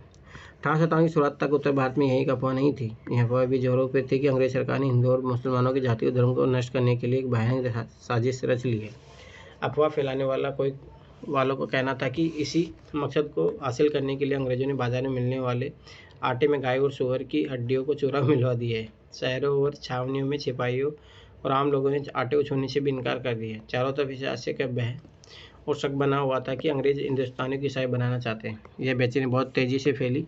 ब्रिटिश अफसरों ने लोगों को अपनी बात को यकीन दिलाने का भरपूर प्रयास किया, लेकिन नाकामयाब रहे। इन्हीं बेचैनियों ने लोगों को अगला कदम उठाने के लिए झंझोड़ा। किसी बड़ी कार्रवाई के आह्वान को इस भविष्यवाणी से बल मिला कि प्लासी की जंग के 100 साल पूरा होते 23 जून 1857 को अंग्रेजी राज खत्म हो जाएगा। ये पता रख रहे कौन सी का बोला जा रहा था। बात सिर्फ अफवाह तो सीमित नहीं थी, वो तो भारत के विभिन्न भागों से गांव-गांव में चपातियाँ बांटने की रिपोर्ट आ रही थी। बताते कि रात में एक आदमी आकर गांव के चौकीदार के चपाती तथा 5 और चपातियाँ बनाकर अगले गांव में पहुंचाने दे जाता था और यह सिलसिला यूं ही चलता जाता था। चपातियाँ बांटने का मकसद उस समय स्पष्ट था और न आज स्पष्ट है, लेकिन इसमें कोई शक नहीं था कि लोग इसे किसी आने वाली उथल पुथल का संकेत मान रहे थे। लोग अफवाह में विश्वास क्यों कर रहे थे? इतिहास में अफवाह और भविष्यवाणी की ताकत को सिर्फ इस आधार पर यह नहीं समझा जा सकता कि वाकई में सच था या नहीं। हमें देखना यह चाहिए कि जो उन पर यकीन कर रहे थे उनकी मानसिकता के बारे में इनसे क्या पता चलता है। ये अफवाहें भविष्यवाणी उनके भय और उनकी आकांक्षा, उनके विश्वासों, प्रतिबद्धताओं के बारे में क्या बताती है। अफवाहें तभी फैलती है जब उसमें लोगों के जहन में गहरे दबे डर और संदेह की अनुगुंज सुनाई देती है। मतलब ये थोड़ा डिटेल में जानबूझ के ऐसे बताया गया है कि ताकि अंग्रेजों की जो है नेगेटिव छवि उसको दिखाया जाए। अगर 1857 की अफवाह को 1820 के दशक से अंग्रेज द्वारा अपनाई जा रही नीतियों संदर्भ में देखा जाए तो उनका मतलब ज़्यादा आसानी समझा जा सकता है। जैसे कि आपने मालूम होगा, governor general Lord William Bentinck के नेतृत्व में उसी समय से ब्रिटिश सरकार पश्चिमी शिक्षा, पश्चिमी विचारों, पश्चिमी संस्थानों के जरिए भारतीय समाज को सुधारने के लिए खास तरह की नीतियाँ लागू कर रही थी। भारतीय समाज के कुछ तबकों की सहायता से उन्होंने अंग्रेजी माध्यम के स्कूल, कॉलेज और विश्वविद्यालय स्थापित किए थे, जिनमें पश्चिमी विज्ञान और उदार कलाओं के बारे में पढ़ाया जाता था। अंग्रेजों ने सती प्रथा को खत्म करने 1829 हिंदू विधवा विवाह को वैधता देने के लिए कानून बनाए थे। शासकीय दुर्बलता और दत्तकता को अवैध घोषित कर देने जैसे बहानों के जरिए अंग्रेजों ने न केवल अवध बल्कि झांसी और सतारा जैसे बहुत सारी दूसरी रियासतों पर कब्जे में लिया गया था। ये क्वेश्चन पूछा गया। जैसे ही ऐसे कोई इस रियासत उनके इलाका उनके कब्जे में आता तो वहाँ अंग्रेज अपने ढंग की शासन व्यवस्था, अपने कानून और भूमि विवादों के निपटारे की अपनी पद्धति और भू राजस्व वसूली की अपनी व्यवस्था लागू कर देते। उत्तर भारत के लोगों पर इन सब कार्रवाइयों का गहरा असर हुआ था। लोगों को लगता था कि वे अब तक जिन चीज़ों का कदर करते थे, जिनको पवित्र मानते थे, चाहे वो रजवाड़े हो, सामाजिक धार्मिक रीति रिवाज हो या भू स्वामित्व, लगान अदायगी की प्रणाली, उन सबको खत्म करके एक ऐसी व्यवस्था लागू की जाए जो ज़्यादा हृदयहीन, पराई और दमनकारी थी। ऐसी व्यवस्था लागू की जा रही थी जो हृदयहीन और पराई और दमनकारी थी। इस सोच की ईसाई प्रचारों गतिविधि में भी बल मिल रहा था। ऐसे अनिश्चित हालात में अफवाहें रातों रात फैलने लगी थी। सन 1857 के विद्रोह के आधार का विस्तार से पता लगाने के लिए आइए अवध का जरा नजदीक से अध्ययन करें। अवध 1857 के इस भव्य नाटक का बड़ा केंद्र था। रेजिडेंट गवर्नर जनरल के प्रतिनिधि को कहा जाता है कि ऐसे राज्यों में तैनात किया जाता था जो अंग्रेजों के प्रत्येक शासन के अंतर्गत नहीं था। तो ये थोड़ा याद रखना। और ये वेरी इंपॉर्टेंट है। यूपीएससी ने क्वेश्चन भी पूछा है, यहाँ पे 2018 में क्वेश्चन आया था। तो ये देख लो पहले। सहायक संधि लॉर्ड वेलेजी द्वारा 1798 में तैयार की गई व्यवस्था थी। अंग्रेजों के साथ ये संधि करने वालों को कुछ शर्तें माननी पड़ती थी। ये डायरेक्ट क्वेश्चन आया,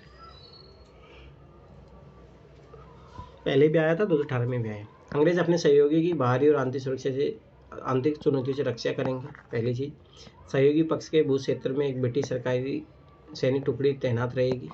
ठीक है, सहयोगी पक्ष को इस टुकड़ी के रखरखाव की व्यवस्था करनी होगी तथा सहयोगी पक्ष ना तो किसी को शासक के साथ संधि कर सकेगा और न ही अंग्रेजों की अनुमति के बिना किसी युद्ध में हिस्सा लेगा। तो ये चीज यार चार इंपॉर्टेंट है। अवध राजा अवध में विद्रोह। ठीक है, ये गिलास फल चेरी एक दिन हमारे मुंह में आकर गिरेगा। 1851 में गवर्नर जनरल लॉर्ड हेलेजी ने अवध की रियासत के बारे में कहा था कि ये गिलास फल एक दिन हमारे मुंह में आकर गिरेगा। 5 साल बाद, अब ये स्टेटमेंट किसने कहा था? ये PCS में आता है। 5 साल बाद 1856 में इस रियासत को औपचारिक रूप से ब्रिटिश साम्राज्य का अंग घोषित कर दिया गया। रियासतों के कब्जे पर यह सिलसिला ज़रा लंबा चला। 1801 से अवध में सहायक संधि थोप दी गई। इस संधि में शर्त थी कि नवाब अपनी सेना खत्म कर दे, रियासत में अंग्रेज टुकड़े की तैनाती की इजाज़त दे और दरबार में मौजूद ब्रिटिश रेजिमेंट की सलाह पर काम करे। अपनी सैनिक ताकत से वंचित हो जाने के बाद नवाब अपनी रियासत में कानून व्यवस्था को बनाए रखने के लिए दिनों दिन अंग्रेजों पर निर्भर होता जा रहा था। अब विद्रोही मुखियाओं तालुकदारों पर उसका कोई नियंत्रण नहीं था। पहले अपंग बना देते थे उसको, फिर उसके बाद में सबाई से कंट्रोल करेंगे। अवध पर कब्जे में अंग्रेजों की दिलचस्पी बढ़ती जा रही थी। उन्हें लगता था कि वहाँ की ज़मीन नील और कपास की खेती के लिए मुफीद है और इस इलाकों को उत्तर भारत के एक बड़े बाजार के रूप में विकसित किया जा सकता है। 1850 के दशक की शुरुआत तक देश के ज़्यादातर बड़े हिस्सों पर जीत हासिल कर चुके थे। मराठा भूमि दोआब हो, कर्नाटक हो, पंजाब और बंगाल हो, सब अंग्रेजों की झोली में थे। तकरीबन एक सदी पहले बंगाल पर जीत के साथ शुरू हुई क्षेत्रीय विस्तार की प्रक्रिया 1856 में अवध के अधिग्रहण के साथ मुकम्मल हो जाने वाली थी। दहे से जान चुकी थी। लॉर्ड डलहौजी द्वारा किए गए इस अधिग्रहण से तमाम इलाकों और रियासतों में गहरा संतोष था, लेकिन इतना गुस्सा कहीं नहीं था कि जैसा उत्तर भारत की शान कहे जाने वाले अवध की रियासत में था। यहाँ के नवाब वाजिद अली साहब को यह कहते हुए गद्दी से हटाकर कलकत्ता निष्कासित कर दिया गया कि वह अच्छी तरह शासन नहीं चला रहे थे। ब्रिटिश सरकार ने यह निराधार निष्कर्ष भी निकाल लिया कि वाजिद अली साहब लोकप्रिय नहीं थे, मगर सच है कि लोग उन्हें दिल से चाहते थे। जब वे अपने प्यारे लखनऊ में विदा ले रहे थे तो बहुत सारे लोग विलाप करते हुए कानपुर तक उनके पीछे गए थे। अब ये वेरी इंपॉर्टेंट है, ठीक है, ये चीज़ देख लेना। जैसे कश्मीर, पेशावर, यहाँ पे अफगानिस्तान, सिंधु नदी, इनके बारे में। और उस टाइम जो क्षेत्र थे ब्रिटिश राज्य के अंतर्गत, उस टाइम सीमाएँ कौन कौन सी थी, ये सब सारी ब्रिटिश में आ चुके थे उस टाइम। ठीक है, कुरुग कहाँ पे है? कर्नाटक में है। मदुरई, ठीक है, आरकोट ये क्वेश्चन पूछा गया। Madras, Fort Saint David, Masulipatnam, ठीक है। तो ये जो सारे क्षेत्र है वो अच्छे से देख लें, ये इम्पोर्टेंट है, ठीक है। नवाब जा चुके हैं। एक और की जैसे शासक की दुर्दशा पर विलाप किया जा रहा है, जिसे मजबूरन अपनी मातृभूमि छोड़नी पड़ी। अभिजात और किसान सब रो रहे थे और सारा आलम होता चिल्लाता था, हाय जान ये आलम, देश से विदा होकर प्रदेश चले गए। क्या मतलब है? नवाब के निशासन से पैदा हुई दुख और अपमान के इस व्यापक एहसास को उस समय के बहुत सारे प्रेक्षकों ने दर्ज किया। एक ने लिखा था, देह से जान जा चुकी थी, शहर की काया बेजान थी, कोई सड़क कोई बाजार और घर ऐसा नहीं था जहाँ से जाने आलम से बिछड़ने के विलाप का शोर न गूंज रहा हो। एक लोकगीत में इस बातों पर शौक व्यक्त किया गया कि अंग्रेज बहादुर आयन मुल्क लई लिन्नो, ये कोई मतलब नहीं। इस भावनात्मक उथल पुथल को भौतिक क्षति के एहसास से और बल मिला। नवाब को हटाए जाने से दरबार उसकी संस्कृति भी खत्म हो गई थी। संगीतकार, नर्तकी, कवि और कारीगरों, बावर्ची, नौकरों, सरकारी कर्मचारी, बहुत सारे लोगों को रोजी रोटी जाती रही। फिरंगी राज का आना और एक दुनिया का खात्मा। अवध में विभिन्न प्रकार की पीड़ाओं ने राजकुमारों, तालुकदारों, किसानों, सिपाहियों के जड़ से एक दूसरे से जोड़ दिया था। वे सभी फिरंगी राज के आगमन को विभिन्न अर्थों में एक दुनिया की समाप्ति रूप में देखने लगे थे। वे चीज़ें बिखर रही थी जो लोगों के लिए बहुमूल्य थी, जिनको वे प्यार करते थे। 1857 के विद्रोह में तमाम भावनाएं और मुद्दे, परंपराएं, निष्ठाएं अभिव्यक्त हो रही थी। बाकी जगहों के मुकाबले में अवध में यह विद्रोह एक विदेशी शासन के खिलाफ लोक प्रतिरोध की अभिव्यक्ति बन गया था।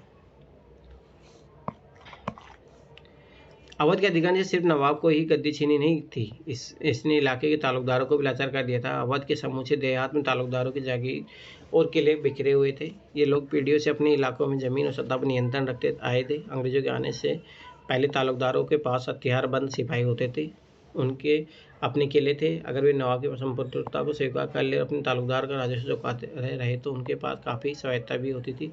कुछ बड़े तालुकदारों के पास तो 12,000 तक पैदल सिपाही होते थे। छोटे मोटे तालुकदारों के पास भी 200 सिपाहियों की टुकड़ी तो होती ही थी। अंग्रेज इन तालुकदारों की सत्ता को बर्दाश्त करने के लिए कतई तैयार नहीं थे। अधिग्रहण के फौरन बाद तालुकदारों की सेनाएं भंग कर दी गई, उनके ध्वस्त कर दिए गए। ब्रिटिश भू राजस्व ने तालुकदारों की हैसियत और सत्ता को और चोट पहुंचाई। अधिग्रहण के बाद 1856 में एक मुफ्त बंदोबस्त के नाम से ब्रिटिश भू राजस्व व्यवस्था लागू कर दी गई। तो ये चीज़ याद रखना, एक मुफ्त बंदोबस्त क्या है, ये भू राजस्व व्यवस्था है, याद रखना। यह बंदोबस्त इस मान्यता पर आधारित है कि तालुकदार बिचौलिए थे जिनके पास ज़मीन का मालिकाना नहीं था, मतलब मालिक नहीं थे ज़मीन के। उन्होंने बल और धोखाधड़ी के जरिए अपना प्रभुत्व स्थापित किया हुआ था। एक मुफ्त बंदोबस्त में तालुकदारों को उनकी जमीन से बेदखल किया जाने लगा। आंकड़ों से पता चलता है कि अंग्रेजों के आने से पहले तालुकदारों के पास अवध के 67% गाँव थे। एक मुफ्त बंदोबस्त के लागू होने के बाद यह संख्या घटकर 38% रह गई। दक्षिणी अवध के तालुकदारों के सबसे बुरी मार पड़ी, कुछ के तो आधे से ज़्यादा गाँव हाथ से जाते रहे। ब्रिटिश भू राजस्व अधिकारियों का मानना था कि तालुकदारों को हटाकर वे जमीन असली मालिकों के हाथों में सौंप देंगे, जिससे किसानों के शोषण में कमी आएगी और राजस्व वसूल में इजाफा होगा। वास्तव में ऐसा नहीं हुआ। भू राजस्व वसूल में तो इजाफा हुआ, लेकिन किसानों के बोझ में कमी नहीं आई। अधिकारियों को जल्दी ही समझ में आने लगा कि अवध के बहुत सारे इलाकों का मूल्य निर्धारण बहुत बढ़ा चढ़ाकर किया गया था। कुछ स्थानों पर राजस्व मांग 30 से 70% तक इजाफा हो गया था। यानी न तालुकदारों के पास और न ही काश्तकारों के पास इस अधिग्रहण पर खुशी जताने का कोई कारण था। तालुकदारों की सत्ता के छीनने का नतीजा ये हुआ कि एक पूरी सामाजिक व्यवस्था भंग हो गई। निष्ठा और संरक्षण के जिन बंधनों से किसान तालुकदारों के साथ बंधे हुए थे वे अस्त व्यस्त हो गए। अंग्रेजों से पहले तालुकदार की जनता का उत्पीड़न करते थे, लेकिन जनता की नज़र में बहुत सारे तालुकदार दयालु अभिभावक की छवि भी रखते थे। वे किसानों को तरह तरह के मद में पैसा तो वसूलते थे, लेकिन बुरे वक्त में किसानों को मदद भी करते थे। अब अंग्रेजों के राज में किसान अपनी मनमानी राजस्व आकलन और गैर लचीली राजस्व व्यवस्था की तरह बहुत बुरी तरह पिसने लगे थे। अब इस बात की कोई गारंटी नहीं थी कि कठिन वक्त में या फसल खराब हो जाने पर सरकार राजस्व मांग में कोई कमी करेगी या वसूली को कुछ समय के लिए टाल दिया जाएगा। ना ही किसानों को इस बात की उम्मीद थी कि तीज त्योहारों पर कोई कर्जा और मदद मिल पाएगी जो पहले तालुकदारों से मिल जाती थी। अब देखो, मैं फिर बता रहा हूँ, इसमें डिटेल में ऐसा कोई बताएगा कोई काम की चीज़ हो। मेंस का टॉपिक में अगर मेंस का क्वेश्चन भी आया हुआ यूपीएससी ने ये नहीं पूछा है, ये डिटेल में बताया है ऐसे। इससे अच्छा तो वो है जो विपिन चंद्रा वाली। तालुकदारों की सोच। तालुकदारों के रवैये को रायबरेली के पास इसे कालांकन करके राजा हनुमंत सिंह ने सबसे अच्छी तरह व्यक्त किया है। विद्रोह दौरान हनुमंत सिंह ने एक अंग्रेज अफसर के पनाह दी और उसे सुरक्षित स्थान तक पहुँचाया। उस अफसर ने आखिरी मुलाकात में हनुमंत सिंह ने कहा कि साहिब, आपके मुल्क के लोग हमारे देश में आए और उन्होंने हमारे राजाओं को खदेड़ दिया। हम अफसरों को भेजकर जिले जिले में जागीरों की मालिकानों की जांच करवाते हैं। एक ही झटके में आपने मेरे पुरखों की ज़मीनें मुझसे छीन ली। मैं चुप रहा। फिर अचानक आपको बुरा वक्त शुरू हुआ, हो गया, यहाँ के लोग आपके खिलाफ उठ खड़े हुए हैं। तब आप मेरे पास आए, जिससे आपने बर्बाद किया था। मैंने आपकी जान बचाई, लेकिन अब अब मैं अपने सिपाही को लेकर लखनऊ जा रहा हूँ ताकि आपको देर से खदेड़ सकूँ। आवाज़ जैसे जिन इलाकों में ठाकुर के दौरान प्रतिरोध बेहद सघन और लंबा चला था, वहाँ लड़ाई के बागडोर असल में तालुकदारों और उसके किसानों के हाथों में ही थी। बहुत सारे तालुकदार अवध के नवाब के प्रति निष्ठा रखते थे, इसलिए वे अंग्रेजों से लोहा लेने के लिए लखनऊ जाकर बेगम हजरत महल नवाब की पत्नी के खेमे में शामिल हो गए। इनमें से कुछ तो बेगम के पराजय के बाद भी उनके साथ डटे रहे। किसानों का असंतोष अब फौजी बैरकों में पहुँचने लगा था, क्योंकि बहुत सारे किसान अवध के गाँवों से ही भर्ती किए गए थे। दशकों से सिपाही कम वेतन और वक्त पर छुट्टी न मिलने के कारण असंतुष्ट थे। 1850 के दशक तक आते आते उनके असंतोष के कई नए कारण पैदा हो चुके थे।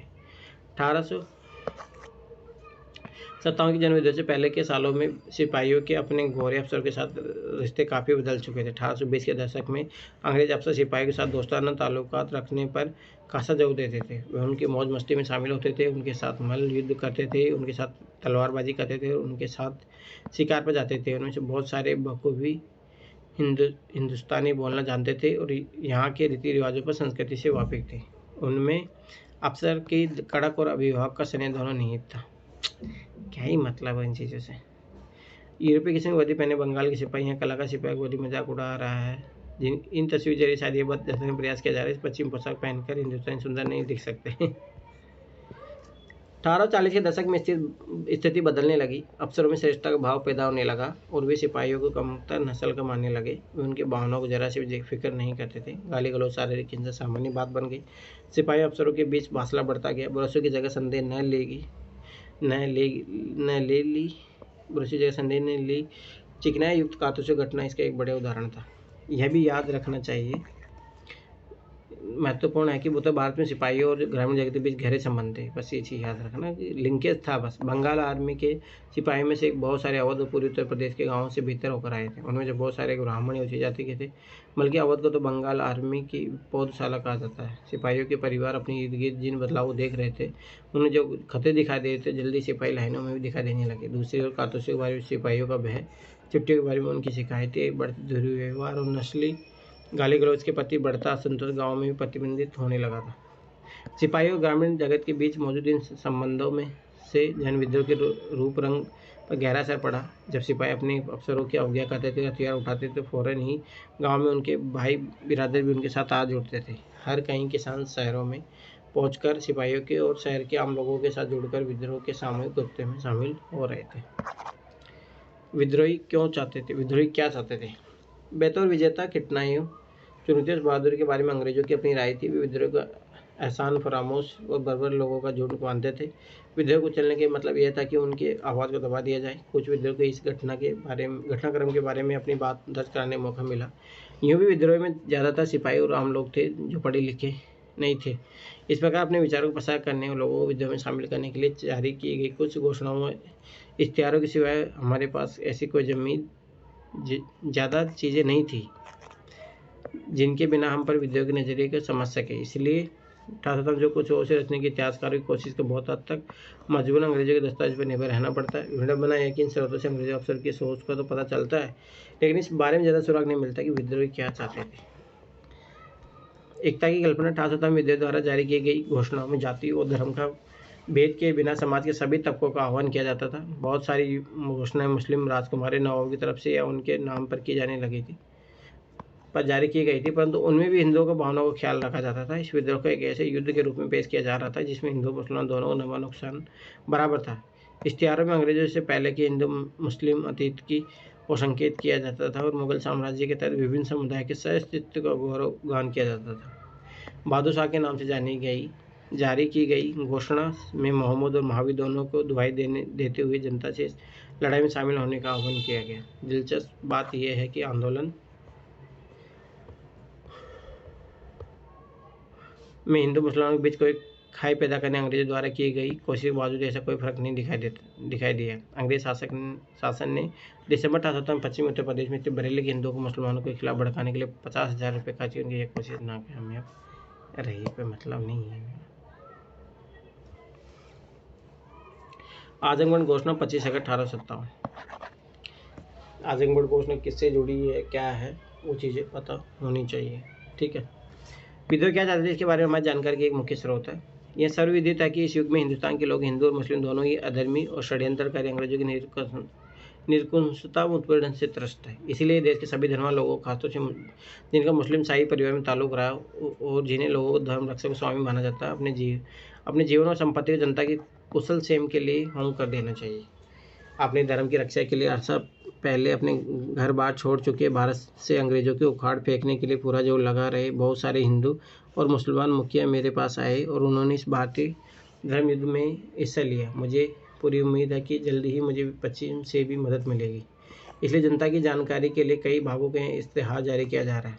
यह सबका दायित्व है कि इसको गौर से पढ़े और इसका पालन करें। इससे साझा उद्देश्य में जो लोग अपना योगदान देना चाहते हैं लेकिन जिनके पास अपनी सेवाएं देने के साधन नहीं है, उन्हें मेरी तरफ से दैनिक भोजन दिया जाएगा। और सबको मालूम हो कि हिंदू और मुस्लिम दोनों तरह के प्राचीन ग्रंथों में चमत्कार करने वालों के लेखन और भविष्य वक्ताओं में, पंडितों की गणनाओं में सब में सहमति दिखाई देती है कि अब भारत में या कहीं भी अंग्रेजों के पेट टिक नहीं पाएंगे। इसलिए सबका फर्ज है कि वे अंग्रेजों वर्चस्व बने रहने की सारी उम्मीदें छोड़ दे, मेरा साथ दे, साझे हित में काम करते हुए अपने व्यक्तिगत परिश्रम से बादशाही सम्मान के हकदार बने, अपने लक्ष्य प्राप्त करें। अन्यथा अगर यह स्वर्णिम अवसर हमारे हाथ से चला गया तो हमारी अपनी इस मूर्खता पर पश्चाताप करना पड़ेगा। भागवत जमींदारों के बारे में जाहिर का कोई मतलब नहीं है, क्या ही करोगे।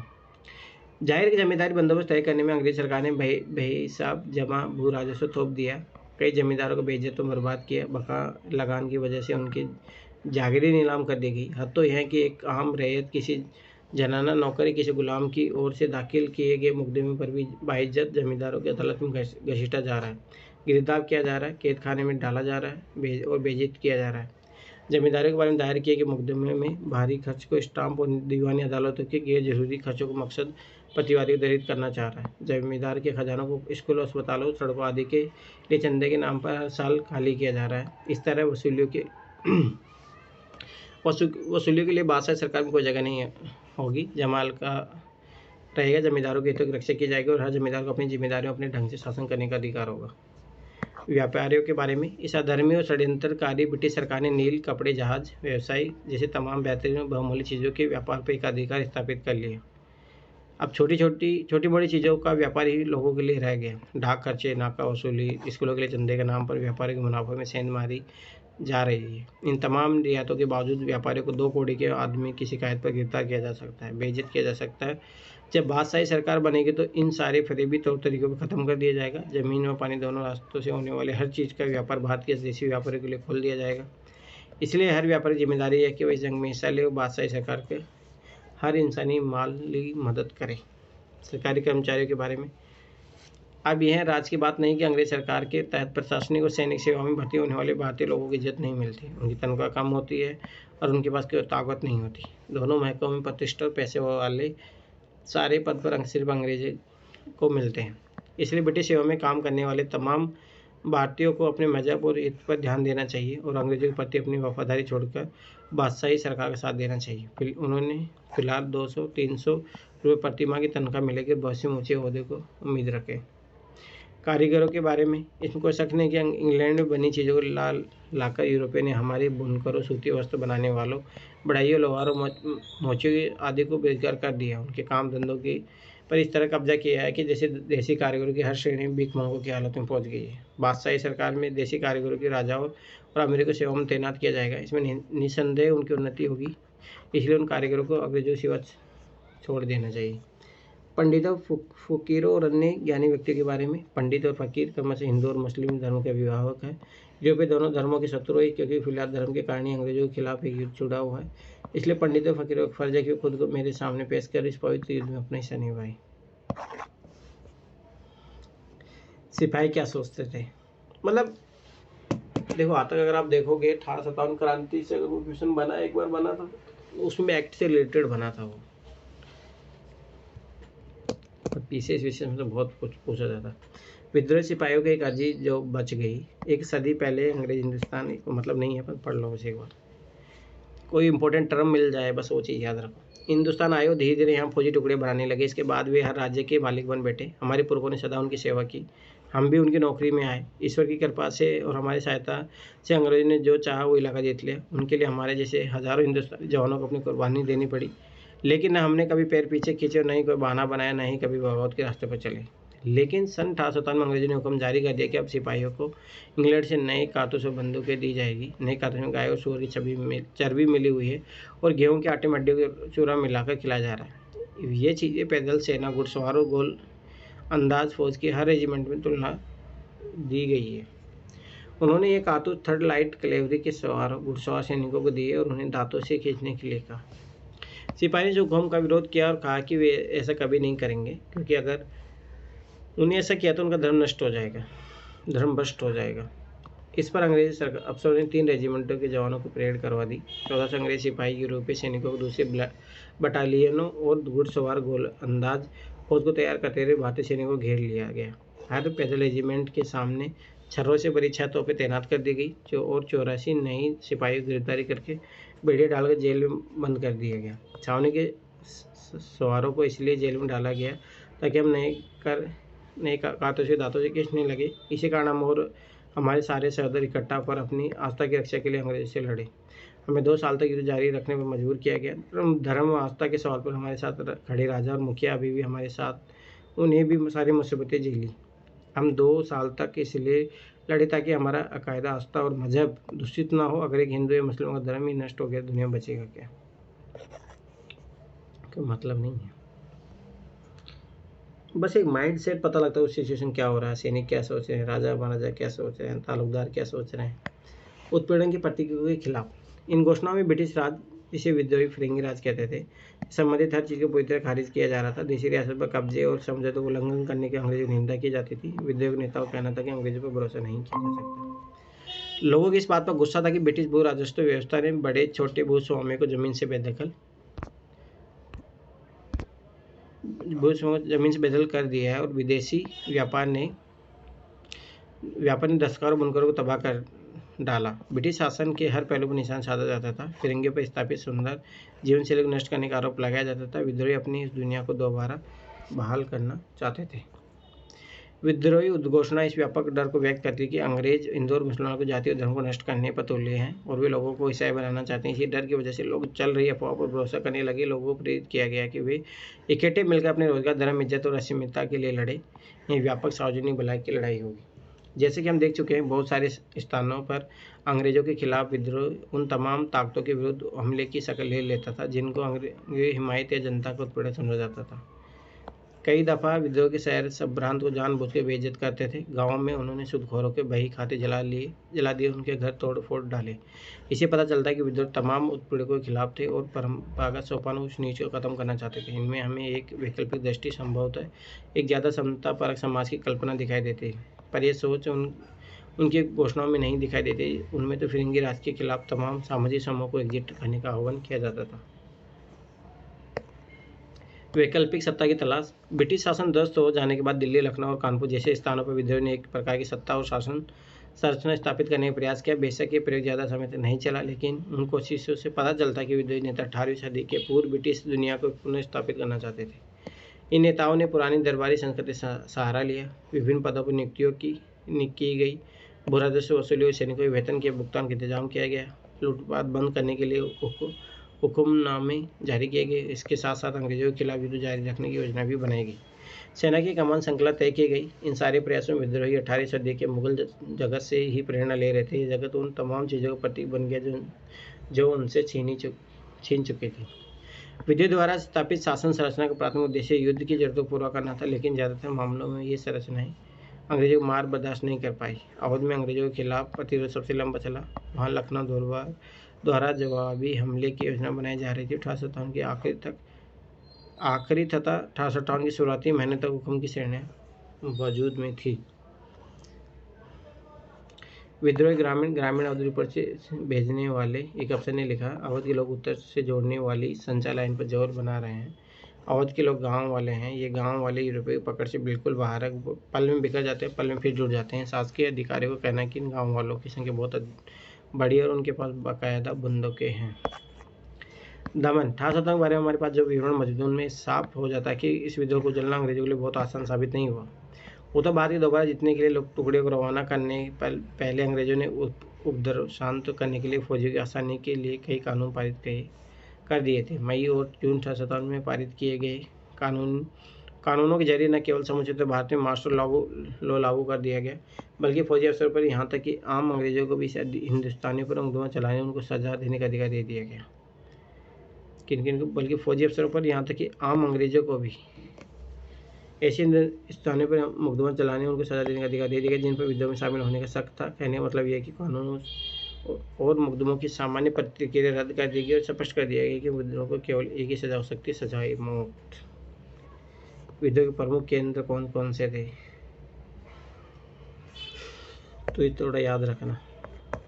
झांसी हो गया, कानपुर, लखनऊ, नारायणसी, ये सब चीज़ें अपन देखे ही हैं। दिल्ली रीच पर स्थित एक मस्जिद फेलिस बिएटो द्वारा लिया गया चित्र। 18 बाद ब्रिटिश फोटोग्राफर ने तबाही और ध्वंस की असंख्य तस्वीरें उतारी थी। ये सिकंदरा का बाग है, चित्रकार फेलिस से वो है।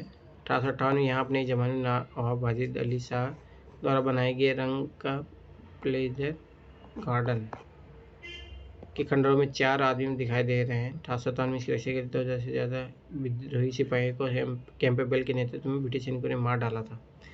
आहते में पड़े कंकाल विद्रोह की निरंतरता की ठंडी चेतावनी देते हैं।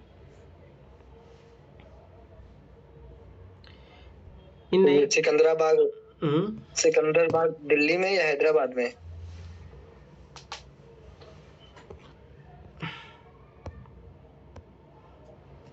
सिकंदरा पता नहीं, देखो एक बार, ये तो क्या ही पता लगेगा इसका, तो लोग इधर पढ़ेंगे तो आएगा।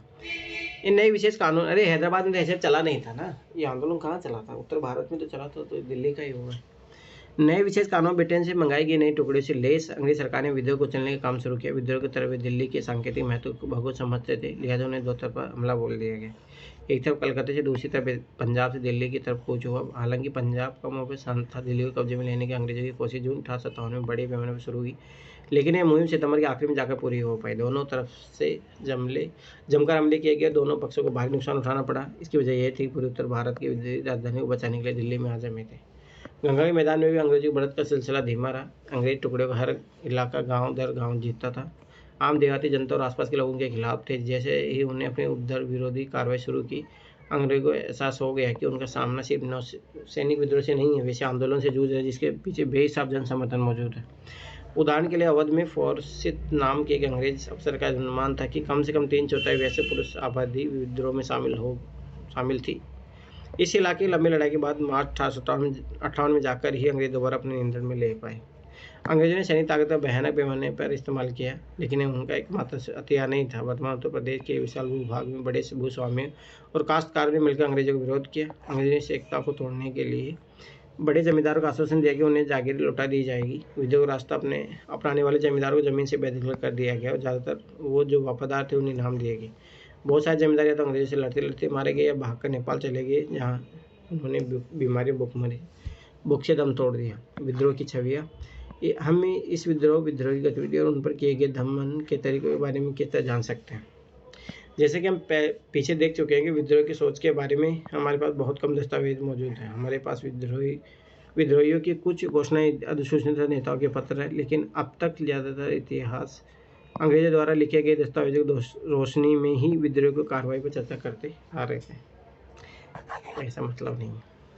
यह तो है ही कि इस बारे में सरकारी ब्यूरो की कमी नहीं है। औपनिवेशिक प्रशासक और फौजी अपनी चिट्ठियाँ, डायरी, आत्मकथा और सरकारी इतिहास में अपने बारे में ब्यूरो दर्ज कर गए हैं। असंख्य मेमो, नोट्स, परिस्थितियों के आकलन और विभिन्न रिपोर्टों के जरिए भी हम सरकारी सोच और अंग्रेजों के बदलते रवैये को समझ सकते हैं। आज इनमें से बहुत सारे दस्तावेजों को सैनिक विद्रोह के रिकॉर्ड्स पर केंद्रित खंडों में संकलित किया जा चुका है। ये दस्तावेज हमें अफसरों के भीतर मौजूद भय और बेचैनी तथा विद्रोही के बारे में उनकी सोच को पता देते हैं। ब्रिटिश अखबारों और पत्रकारों में इस विद्रोह को जो कहानियाँ छिपी है, उनमें सैनिक विद्रोह द्वारा की गई हिंसा को बड़े लोमहर्षक शब्दों में छिपा जाता है, लेकिन ये कहानी जनता की भावनाओं को भड़काती थी तथा प्रतिशोध और सबक सिखाने की मांगों को हवा देती थी। अंग्रेज और भारतीय द्वारा तैयार की गई तस्वीरें सैनिक विद्रोह का एक महत्वपूर्ण रिकॉर्ड रही है। इस विद्रोह के बारे में कई चित्र, पेंसिल से बने रेखांकन, उत्कीर्ण चित्र, पोस्टर, कार्टून और बाजार प्रिंट उपलब्ध आए। इनमें से कुछ को देखे और जाने को हमें क्या बताते हैं। तो मतलब जो होता है ना कि मेन इंपॉर्टेंट चीज़ को छोड़ के जितने भी आलतू फालतू जो चीज़ें हैं उसको सबको इन्वॉल्व कर लो इन चैप्टर को पढ़ के, तो यही लग रहा है। ठीक है, एक बार पढ़ लो बस, ज़्यादा बार पढ़ने की ज़रूरत नहीं है। वो जो एनसीईआरटी वाली जो आपने भेजी है ना सर, वो ज़्यादा अच्छी है। वो सही है, क्योंकि वो फैक्ट को अपने खुद कराते हैं, जो जो फैक्ट होनी चाहिए ना वो सारे डालते हैं। ठीक है, बाकी देखो। प्रेक्षकों का अभिनंदन। अंग्रेज द्वारा बनाई गई तस्वीर देखने पर तरह तरह की भावना और प्रतिक्रिया पैदा होती है। उनमें से कुछ में अंग्रेजों को बचाने, विद्रोह को चलने वाले अंग्रेज न्याय का गुणगान किया गया। 1859 में टॉमस जॉन्स बॉकर द्वारा बनाई गई चित्र रिलीफ ऑफ लखनऊ, लखनऊ की रात ऐसी क्षण की एक उदाहरण है। ये देखो जब वो दोबारा वापस कब्जा कर लेते हैं। विद्रोही टुकड़े ने लखनऊ पर घेरा डाल दिया। लखनऊ के कमिश्नर हेलेरी लॉरेंस, से याद रखना कौन था वो। मतलब स्टेट पीसीएस इनके लिए इंपॉर्टेंट है। ईसाइयों को इकट्ठा किया गया और बेहद सुरक्षित रेजिडेंट बना ली। बाद में लॉरेंस तो मारा गया, किंतु कर्नल इंग्लिश के नेतृत्व में रेजिडेंट सुरक्षित रहा। 25 सितंबर को जेम्स ऑट्रम और हेनरी हैवलॉक वहां पहुंचे। उन्होंने इस विद्रोह को तितर बितर कर दिया और ब्रिटिश टुकड़े की नई मजबूती दी। ये याद रखना। 20 दिन बाद भारत में ब्रिटिश टुकड़े का नया कमांडर कॉलिन कैंपबेल भारीताबाद में सेना लेकर वहां पहुंचा और उसने ब्रिटिश रक्षक सेना को घेरे से छुड़वाया। अंग्रेजों के बाहिनी में लखनऊ की घेरबंदी उत्तरजीविता बहादुराना प्रतिरोध और ब्रिटिश सत्ता की निर्विवाद विजय की कहानी बन गई। तो ये चीज़ भी याद रखना।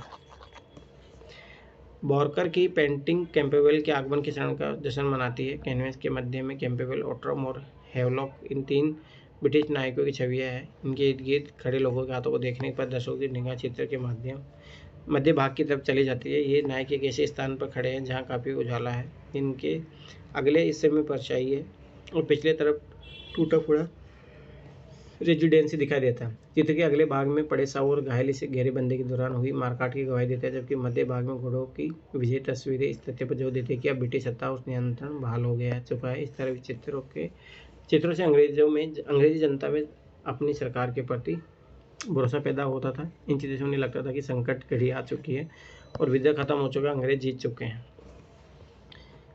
अंग्रेज औरतें तथा ब्रिटेन की प्रतिष्ठा। अखबारों में छपी खबरों की जनता की कल्पना और मनोदशा पर भारी असर होता है। वे घटनाओं के बारे में लोगों की भावनाओं की सोच को तय करती है। भारत में औरतों और बच्चों के साथ हुई हिंसा की कहानी को पढ़कर ब्रिटेन की जनता प्रतिशोध और सबक सिखाने की मांग करने लगे। अंग्रेज अपनी सरकार से मासूम औरतों की इज्जत बचाने और निस्सहाय बच्चों की सुरक्षा प्रदान करने की मांग करने लगे। कलाकारों ने सदमे और पीड़ा की अपनी चित्रात्मक अभिव्यक्तियों के जरिए इन भावनाओं को आकार प्रदान किया। जोसेफ नोएल पैटर्न ने सैनिक विद्रोह के 2 साल बाद इन मेमोरियम स्मृति में बनाई। इस चित्र में अंग्रेज औरतें और एक बच्चे एक घेरे में एक दूसरे से लिपटे दिखाई देते हैं। वे लाचार और मासूम दिखाई रहे हैं, मानो एक भयानक घड़ी की आशंका में हो। क्या ही मतलब है इनका। मिस व्हीलर,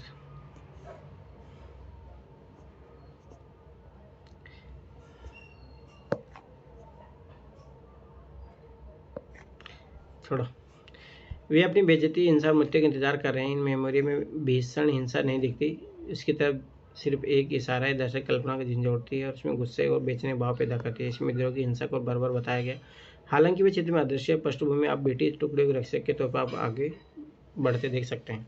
कुछ अन्य रेखा चित्रों और पेंटिंग्स में हमें औरतों अलग तेवर में दिखाई देती है। इनमें से विद्रोह के हमले से अपना बचाव करती हुई नजर आती है। उन्हें वीरता की मूर्ति के रूप में दर्शाया गया है। चित्र 10.12 में से मिस व्हीलर मध्य में दृढ़तापूर्वक खड़ी है। वहाँ अकेले ही विद्रोही की मौत को नींद सुलाते हुए अपनी इज्जत की रक्षा करती है। तमाम ब्रिटिश चित्रों की तरह यहाँ भी विद्रोह के दानव के रूप में दर्शाया गया है। यहाँ 4 कद्दावर आदमी हाथों में तलवार और बंदूक लिए एक अकेली औरत के ऊपर हमला कर रहे हैं। यहाँ इज्जत और जिंदगी की रक्षा के लिए औरतों के संघर्ष के आड़े में दरअसल एक गहरी धार्मिक विचार को प्रस्तुत किया गया है। ईसाई की रक्षा का संघर्ष है। चित्र में धरती पड़ी किताब बाइबल है। प्रतिशोध और सबक। जैसे जैसे बेटे में गुस्से और सख्ते का माहौल बनता गया, बदलने की मांग बुलंद होती गई। विद्रोह के बारे में प्रकाशित चित्रों खबरों ने ऐसा माहौल रच दिया जिसमें हिंसक दमन और प्रतिशोध की लाजमी और वाजिब माना जाने लगा। माहौल ऐसा था कि मानो न्याय के मूल्य की रक्षा के लिए ब्रिटिश प्रतिष्ठा सत्ता को दी जा रही चुनौती को निर्ममता से कुचलना जरूरी था। विद्रोह से आतंकित अंग्रेजों को लगता था कि उन्हें अपनी अपराजिता का प्रदर्शन करना ही चाहिए। ऐसी एक तस्वीर में हमें न्याय की एक रूपकात्मक स्थिर छवि दिखाई देती है।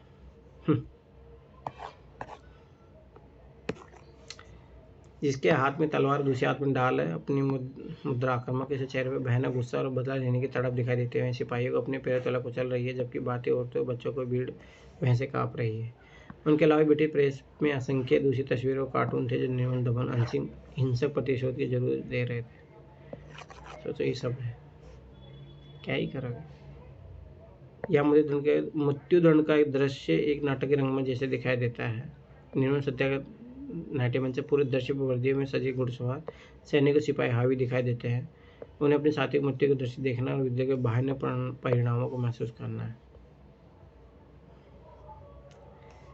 मृत्युदंड के इस दृश्य में 12 विद्रोही कतार में लटके हुए हैं। सोचो, फांसी की सजा दी जा रही है। चारों तरफ तोहफे देना थे। सामान्य दंड का दृश्य नहीं है, दहशत का प्रदर्शन। लोगों को एहसास कराने की कोशिश की जा रही। सजा किसी बंद जगह के नहीं बल्कि लोगों को बीच दी जा सकती है। इसे खुले में नाटकीय ढंग से प्रस्तुत करना जरूरी था। दहशत फैलाना था, मतलब दहशत का प्रदर्शन। प्रतिशोध और सबक सिखाने की चाह इस बात में प्रतिबंधित होती है कि विद्रोह को कितने निर्मम ढंग से मौत के घाट उतारा गया। उन्हें तोप के मुहानों पर बांध कर उड़ा दिया गया, फांसी पर लटका दिए गए। इन सजाओं की तस्वीरें आम पत्रिकाओं के जरिए दूर दूर तक पहुंच रही थी। दया के लिए कोई जगह नहीं। जब प्रतिशोध के लिए ही शोर मच रहा हो, ऐसे समय नर्म सुझाव मजाक का पात्र बनकर ही रह जाते हैं। जब गवर्नर जनरल कैनिंग ने ऐलान किया कि नरमी और दया भाव से सिपाही की वफादारी हासिल करने में मदद मिलेगी, तो ब्रिटिश प्रेस में उनका मजाक उड़ाया गया। हास्य परक व्यंग की ब्रिटिश पत्रिका पंच के पन्ने में प्रकाशित एक कार्टून में कैनिंग को एक भव्य नेक बुजुर्ग के रूप में दर्शाया गया है।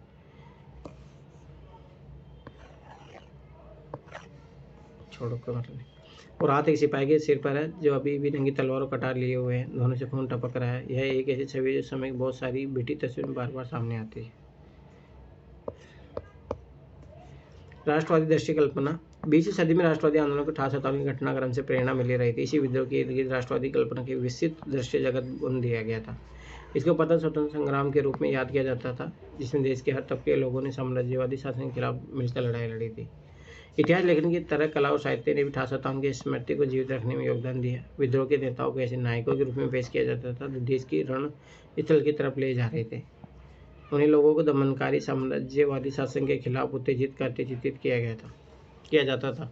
एक हाथ में घोड़े की रास और दूसरे हाथ में तलवार थामे अपनी मातृभूमि की मुक्ति के लिए लड़ाई लड़ने वाली रानी के शौर्य के गौरवान करते हुए कविताएं लिखी गई। रानी जैसे को एक ऐसी मर्दाना शख्सियत के रूप में चित्रित किया जाता था जो दुश्मनों को पीछा करते हुए ब्रिटिश सिपाही की मौत की नींद सुलाते हुए आगे बढ़ रही है। देश के विभिन्न भागों में बच्चे सुभद्रा कुमारी चौहान की इन पंक्तियों को पढ़ते हुए बड़े हो रहे थे। खूब लड़ी मर्दानी तो वो झांसी वाली रानी थी। किसकी कविता है? सुभद्रा कुमारी चौहान की, याद रखना।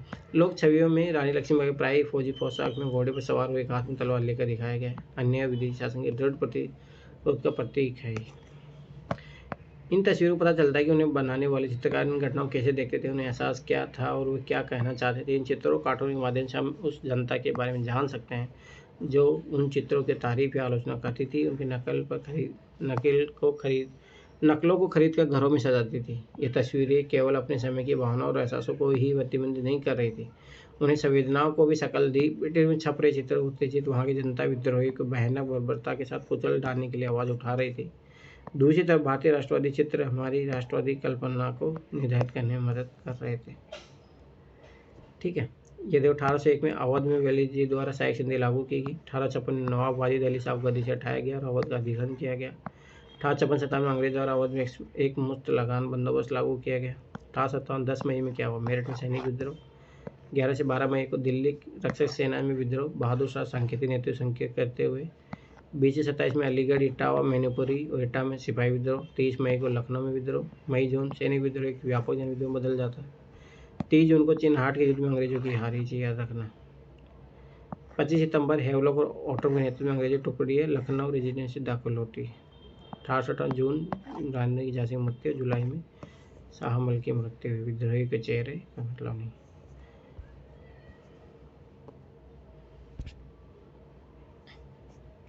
अब देखो इसे कितने चैप्टर बचे हैं। एक ये चैप्टर बचा है, 2 चैप्टर बचे होंगे शायद। ये तो फिर भी ठीक है, इसको तो पढ़ेंगे। इसमें बस ज़्यादा डिटेल में जापन तो फिर भी एक आइडिया लगेगा आप लोगों को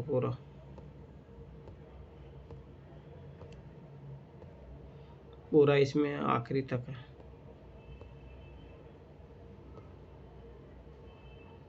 फिर ये आखिरी चैप्टर बचेगा। ठीक है, कल इसको कंप्लीट कर दूंगा। ठीक है, कल दोनों कंप्लीट मिला कंप्लीट